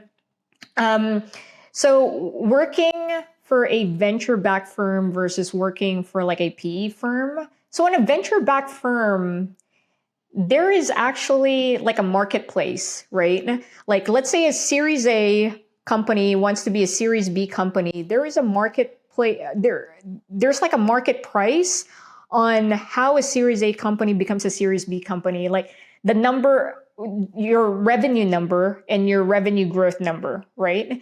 If you can hit those numbers, then there's a lot of other venture firms that would pay to get you to be a Series B, right? So there is like a very, very, very clear market price. And so wherever you go as a venture-backed firm, it's very simple. What you have to do is you just got to drive that growth number and that revenue number, right? And it doesn't matter how you do it. You just have to do that. Here's on the PE side, again, this is just what I'm observing. It's not just like, what you need to hit, but also sometimes like how you need to hit it. Like a PE firm has a lot more influence into like how a company should hit the goals, and so there's a lot more influence in like how we should do things instead of just hit this number and you guys are fine. And, a lot of like venture firms, like, we don't care how you hit it, just hit it. But for me, what I'm observing PE is like, here's what you hit, but also I have opinions on how to hit it, which is definitely a different dynamic. Yeah. Yeah, and PE firms are kind of notorious for being really cost conscious and being really debt favorable. How does that impact your work as a growth product leader? So I think that question would be better off for, let's say, like marketing. Like, I don't really have like a cost budget. So it doesn't affect Your headcount, right? Headcount, yeah, that's correct. We are a pretty lean product team. So you're correct. We are pretty lean. And I think like we look at that really closely. Yeah. Yeah. So I would imagine like your average PE company, they're wanting your PM to be able to handle like 7 to 10 engineers versus sometimes you see in a VC-backed company, they're just leading like 3 engineers or something. Yes. For the most part, yes, that's correct. Yeah. So you work for Deborah Liu, who a lot of people listening to this podcast would have probably heard of. She's a really big voice in product management. She is the VP of product at Meta, who is responsible for Facebook Marketplace, which probably is one of the most impactful products, just period in the world. What is her style as a CEO and product leader? She is a thoroughbred PM. And I didn't work for her when she was at Facebook, but the way that she operates as a CEO, I'm going to guess, I reckon that is probably also the way that she operated as a PM. And like what I mean by that is in product, we like leaders always have like a goal and then they let the ICs come up with the ideas to hit that. So a lot of like delegation, same with her. Right. She also has a lot of ideas. So if you as a team, you're kind of like running out of ideas, it's actually sometimes really fun to pull Deb in along. I remember we used to do this in my first year here. We would pull Deb. It's like, hey, like what ideas do you have? I even remember like when I first joined, she literally had a document of like ideas. So she's very idea driven, but she also wants to make sure that, the ICPMs are the ones who are coming up with the ideas because they're closer to the product. But she's so thoroughbred PM, the way that she operates, but also you can feel that she also just like, hey, I have like some ideas. She will share them out to you. She doesn't pressure you to do them, which again, going back to like that typical product leadership, like I just have ideas. I'll put them in your backlog, but it's just like so nice to have her as a CEO. I think that's one, the idea part, but also second is as a person working in product, like what better place to be at than having a CEO who used to be a product manager, right? And so if you think of companies, and I look at this when I'm interviewing for other companies, like, is the company sales-led, marketing-led, product-led? Well, here at Ancestry, you can't be more product-led than if your CEO is like also product manager. So there's no better place for you because, you are in the center of everything, which I really love. It's not for everyone, but I love it just because we have such great, strong support from Deb. Yeah. You've landed some pretty awesome product growth jobs, whether it's working with Deb here at Ancestry, or I think the Lyft job in particular, like in that period, like if you pulled like 10 product growth leaders, that would have been like the one a lot of them wanted to work at. What have been your like lessons or principles for other job seekers for how you land kind of these like, tier 1 jobs? Tier 1 jobs. I don't think about them as like tier 1 jobs and just like focusing on that. I just happen to land in some amazing companies. For me, at the end of the day, and this can be applied to everyone, is like, what is your biggest strength and which company can you really leverage that, because I guess it's like two things. Where can you make the most impact? And also second, where can you be really treasured and respected, right? And so, so when I think about like looking at companies, like product teams, I mean, I look at like the spectrum of what type of product team they're at. So there's one side so it's about how they make decisions. So on one side of the spectrum, you can be like such a data-driven company, let's say like a Facebook, like super data-driven, that's how they make decisions. Or on the other end, it's more relationship-driven and how they make decisions and how they build product. I've heard that Airbnb is more like this. Now, please, I don't know if that's correct or not, but I heard that that's kind of like a spectrum. I'm extremely data driven, and so like I'm definitely much more closer to like a Facebook than I am more to like an Airbnb. And so I guess like those two things, like I would probably make the most impact in that type of company, and then also second, I will probably be more revered and respected in that type of company. So that's what I always look at personally. And if you look at it from that model, then you probably can get into like tier one companies, but it just depends on what type of tier one company you would fit in. Yeah. And what's your job searching approach when you, for instance, landed Lyft and Ancestry? Did you apply online via job posting? Did you get referrals? How did you handle it? I never apply online. I never apply online, which I don't know how controversial that statement is. I just never have seen it work. I just have never seen it work. It feels like everyone's just like competing for one role, and everyone's resumes look the same, and so I always just try to think of ways, it's like, how can I stand out? And that's not through a normal, application tracking system. And so the way that I do it, maybe this is a good tip for people, find who that hiring manager is and email that person directly. Okay, so maybe this is a controversial statement. Do not apply online. Find who that hiring manager is and email them, even cold email them. Cold email works really, really, really well.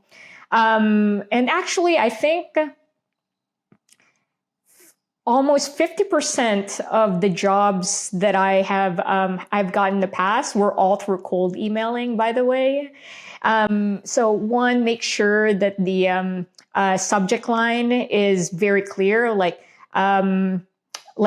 looking for a PM for referrals, ? And then, your first statement will be like, hi, I'm Maria. You're looking for referrals, PM. I used to work referrals and I drove revenue by like 20% month over month.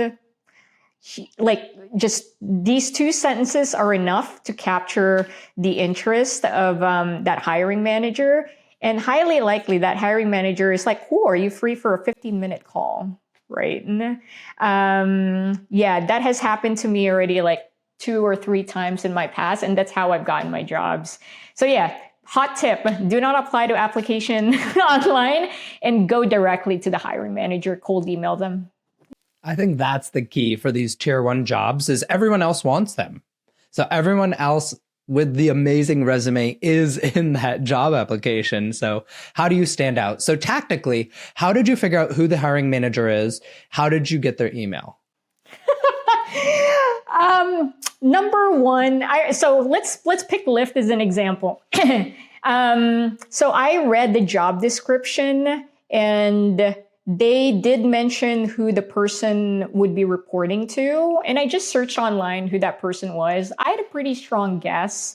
And then second, the email, there's, what is it? Like rocket ship where you can Rocket Reach. Rocket Reach. Yeah. You can find people's emails. So put that person's name in Rocket Reach, find their email. or also just like test a number of like variety of emails and see which ones go through. And First, then last, once it et gets cetera. through, Yeah. you're good to go. Yeah. Okay. And the email, so you mentioned it's like those 2 lines get people's attention. Do you have like the CTA in the email at the end? Like, if you want, I'd love to chat for 15 minutes, or do you ask for that? Do you wait for them to propose that? No. The last sentence of any cold email that you send, whether it's like hiring or just want someone's, just want someone's time, you always want to end with like, are you free for 15 minutes? Yeah. Okay. And then once you got into the interview at Lyft, I imagine there were like 3 other Marias and Akashas with decent backgrounds in product growth and referrals. How did you prepare for the interviews and stand out once you had the interviews? How did I prepare for the interviews? I think I was just also like really lucky. I had very strong experience with referrals. And so I always shared examples. I think like one thing I hear from interviews a lot, people speak at a very high level, like almost concept wise, go really deep into like giving examples, like as many examples as possible, and really like showcasing your product thinking and process. So like, what data did you look at? Like share all of the details of that data, like what qualitative research you did, like go to the details of like each customer that you talk to, really give very, very strong examples. Also make sure to list all of your wins, and then reflect a lot on like why that win performed well or not. So like one thing I look for when I'm interviewing people is like, all right, tell me some of your wins and some of your losses. And then I ask them, why do you think this was a win? A lot of people stumble in that question, right? Because 1, they probably didn't reflect on it, or 2, they just didn't go deep enough into the data of like why it actually performed really well. So make sure you share all of the details and you reflect a lot on why things performed well or not. Yeah. Okay.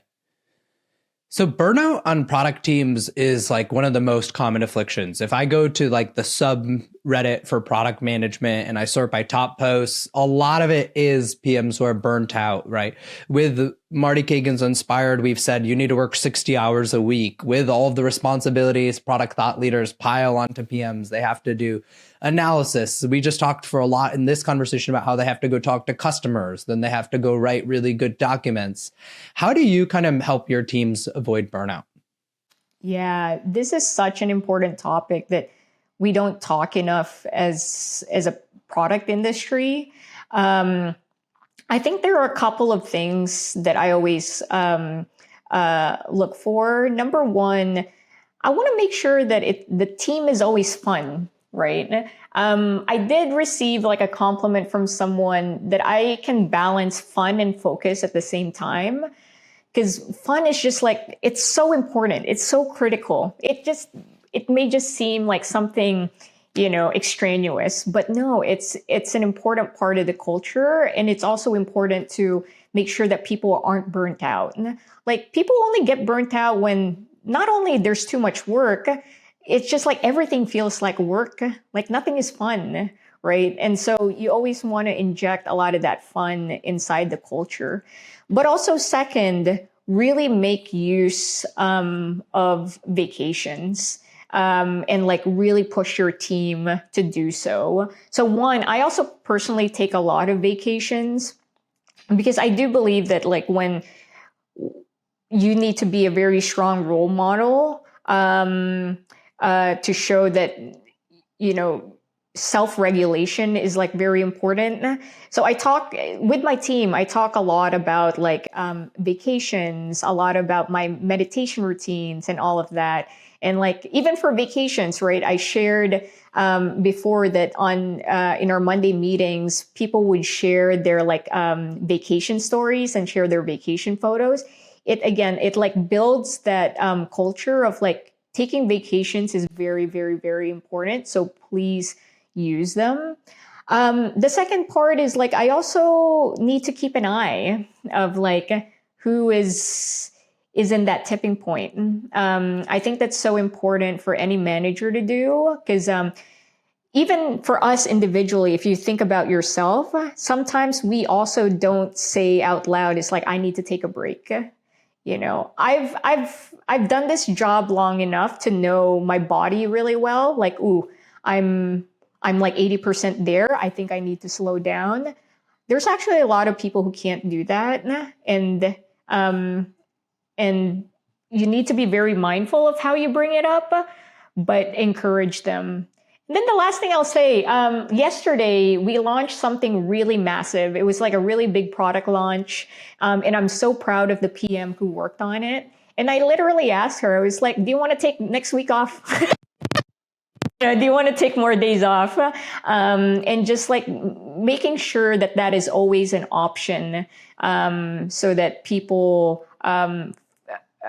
know that they can really use it, and that they're also, they don't feel guilty about it. Yeah. Okay.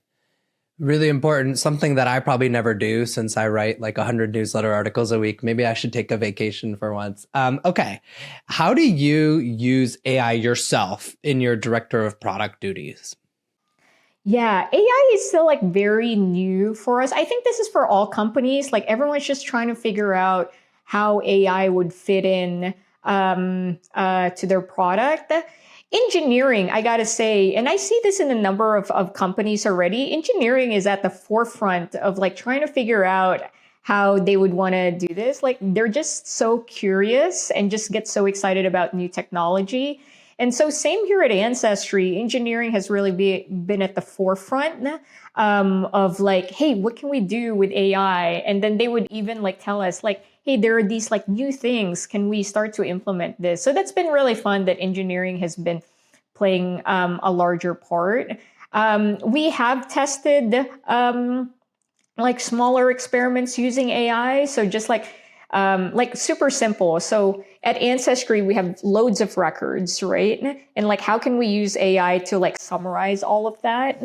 And so just something small like that to see whether or not there's an impact size there. We're doing it that way. Now that we're thinking about 2025, I would say AI is definitely like playing a larger part. And I can see this in like other companies as well. I feel like 2024 was the year of like small experimentation when it comes to AI. I won't be surprised 2025 is when we see a lot more product launches coming from a number of companies of like more AI applications. Yeah.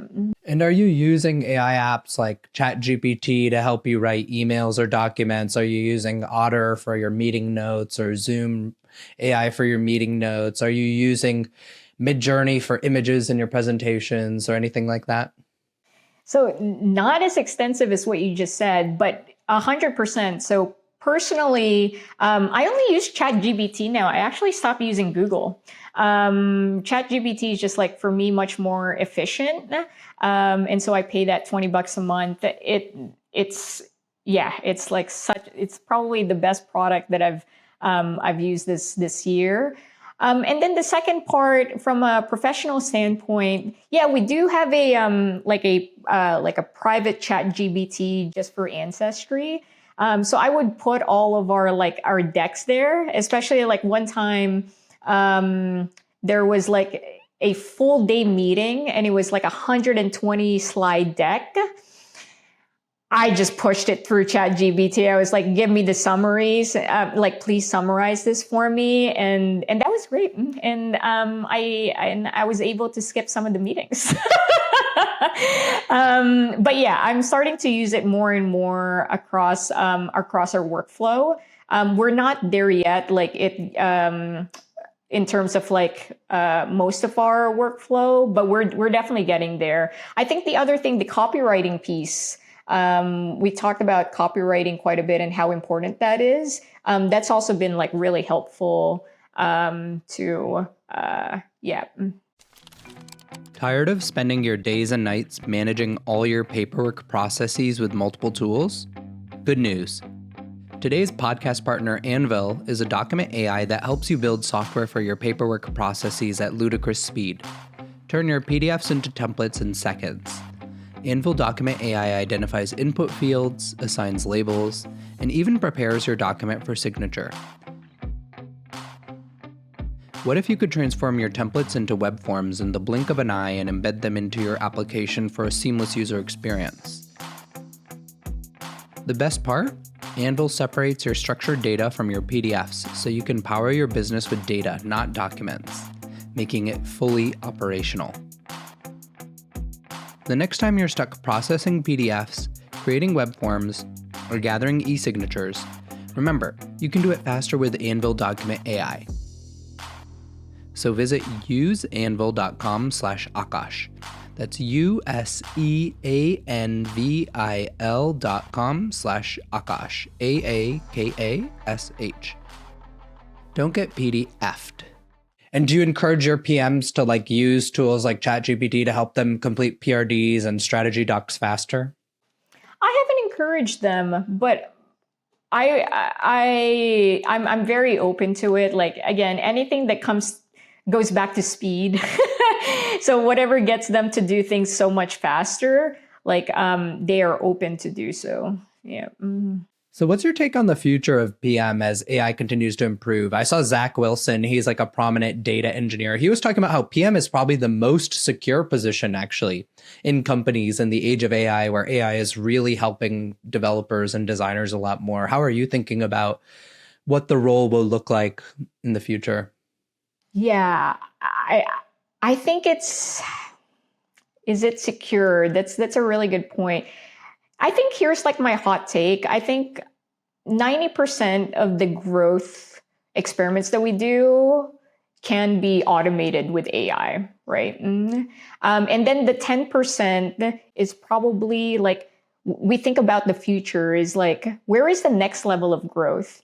If you think about it, let's say I work at Ancestry, I join another growth team, the experiments are going to be exactly the same. Copy experiments, optimizing a funnel.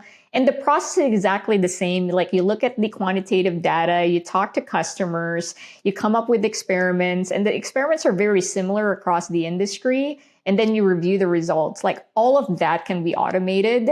So I'd say 90% actually can just be automated. The 10% on the PM side is about where's the next level of growth? What are the rocks and the boulders that we need to build for that next level? But all of the pebbles that every growth PM has done in the last 10 years, let's please automate that. Yeah. Wow, that is a hot take. We talked a little bit about tools. You've worked at so many different companies, so you don't need to necessarily just bias to the ones that Ancestry uses. What are your favorite PM tools? We mentioned StatSig a couple times. Do you recommend that as an experimentation platform for other people? And what are the other things in your tool stack you might recommend for others? Yeah, so let's walk through the product discovery process. So from so on the first part of the product discovery is quantitative and qualitative, right? So the quantitative, my hot take is I really would want to push PMs to learn how to write SQL. Now, there's a lot of people who be like, nah, I don't think PMs really need to write SQL, but man, is it a superpower, right? You are just so self-sufficient. And I don't know if Periscope app is still out there, but I used to use that a lot. We use Mode a lot at Lyft. And then we have another different tool here at Ancestry that's very similar to Mode, but I don't think it's famous. But yeah, as much as possible, try to write your own SQL query. So Mode is great. Second, user testing. So we talked about this. Learn how to conduct moderated and unmoderated interviews. So user testing is a wonderful tool to do that. Okay, the next part about PM tool stack. So obviously with design, Figma is just fantastic. I think I'm old enough in this role that we used to use Sketch, right? But yeah, so I used Sketch 10 years ago. And then what else? I've used a number of experimentation tools in the past. But yeah, StatSig I'd say is probably now the best. And so I would just encourage people to use that. And I think that's it. Yeah. For product analytics, use StatSig as well? Yes, we actually do. So it takes a lot of work to make sure that all of your metrics are on StatSig. But yes, they use StatSig to analyze the data. Yeah. All right. Now let's move into the lightning round. We have a whole potpourri of questions that we ask every guest. You already mentioned like why something was a win as one of your favorite interview questions. Is there another favorite interview question you have of PM candidates? Yes. What is the last thing you hacked? Love it. Yeah. What's your favorite book with lessons for product and growth people? Okay. This is actually a book probably not a lot of people know about, but it's called The Sheikh CEO. Sheikh as in Sheikh. So it's about Sheikh Mohammed of like Dubai, and he's like the prime minister of UAE. So if you don't know the history of Dubai was like how it grew in 20 years to this like megalopolis is because of Sheikh Mohammed. And I'm not kidding, he built a growth team. So he called it the executive office, but it's literally a growth team. It's like how they move fast, how they make decisions. They also do a lot of brainstorming sessions. He gives his phone number to people. Again, this is the prime minister of the UAE. It's like Joe Biden giving his phone number to people. And people would like text him a bunch of ideas. And so there is a book called The Sheikh CEO, because even though he's the prime minister of UAE, he actually operates like a CEO. But actually, to me, he operates like a growth product leader, because it talks a lot about speed, velocity, decision making, and like please read that book. It is absolutely amazing. Yeah. Wow, what an amazing story too. If you just look at like the Dubai skyline, it's like actually insane. And for him, again, like speed was a main thing. So going back to that culture, he would, every time like there would be like a tall building that would be built, he would drive by every few weeks. And then if he hasn't seen progress, he'd be like, why are we stuck here? And he would really push people. It's like, let's keep going, you know? Yeah. Awesome. What's a newsletter you anticipate hitting your inbox? Yeah, there's a newsletter called Good, Better, Best. I think pricing is something that not a lot of PMs are really knowledgeable about. I also am not personally knowledgeable about this, but pricing and packaging is so important to product. So I love learning about how other companies are tackling pricing. Yeah. Outside of ChatGPT, what's a new product you've started using and enjoy?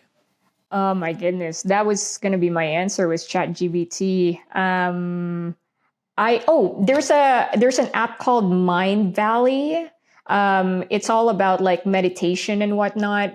That to me is very important to just self-regulate all of the stress of being a growth product person. You mentioned meditation a couple times. What's your routine? Yeah, every morning, I would spend 30 minutes doing all kinds of meditation. So there's that Mind Valley app. Well, they do have like a lot of different sessions. And then so I would listen to that, and then I would meditate. But I also do an additional breathing exercises. So like 5 minutes of literally just like breathing. So if you don't have time for meditation, I would say the best bet that you can do that can make big improvements in your life is just like 5 minutes of breathing. If you just commit to 5 minutes of breathing, you feel a lot more relaxed and not as reactive. Yeah. Love it. Yeah. Steph Curry does meditation before his games. It's pretty cool. What product feature or product are you most proud of shipping? Yeah, I'm a growth product manager at heart, but the most favorite was building a 0 to 1 product. I was one of the first PMs of this company called Elamy that built a marketplace for parents looking for therapists for their autistic children. And being like one of the first PMs, we had to build like 0 to 1. I was really proud of that. Like I really enjoyed that. Yeah. A lot of purpose and mission there. Yeah. What's one particularly memorable product failure you learned from? this is not so much product, but this is more of a growth channel that I owned. So 10 years ago, I owned the YouTube growth channel. Like, how can we drive customers from YouTube? And, I didn't get an impact, like big wins really quickly. And I just wasn't strategic enough. And so I didn't get any wins until like 4 months later. By that time, I just had no more buy-in from leadership. It was too late. I should have had my wins first month, second month, the latest. And just the time when I started to get my wins, we had to shut it down because I just didn't have any more buy-in. Yeah. So many people could tell a similar story. It's really, really important to get those quick wins. Yeah. All right. Well, thank you for this awesome, wide-ranging conversation on all things growth product. I think anyone listening should come away a better growth product manager or leader. Where can people find you online and how can they help? Yeah, definitely look for me online on LinkedIn. I think my personal email address is also on LinkedIn as well. So please feel free to just reach out, even in my personal email. Yeah. And definitely, if you want to be on our team, send her a cold email. All right, everyone. Thank you so much for being here. Yeah, thank you, Akash. This was great. I'm really happy to be here.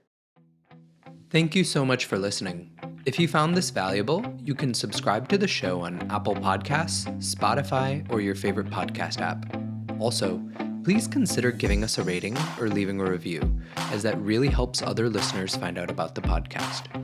You can find all the past episodes or learn more about the show at product-growth.com. See you in the next episode.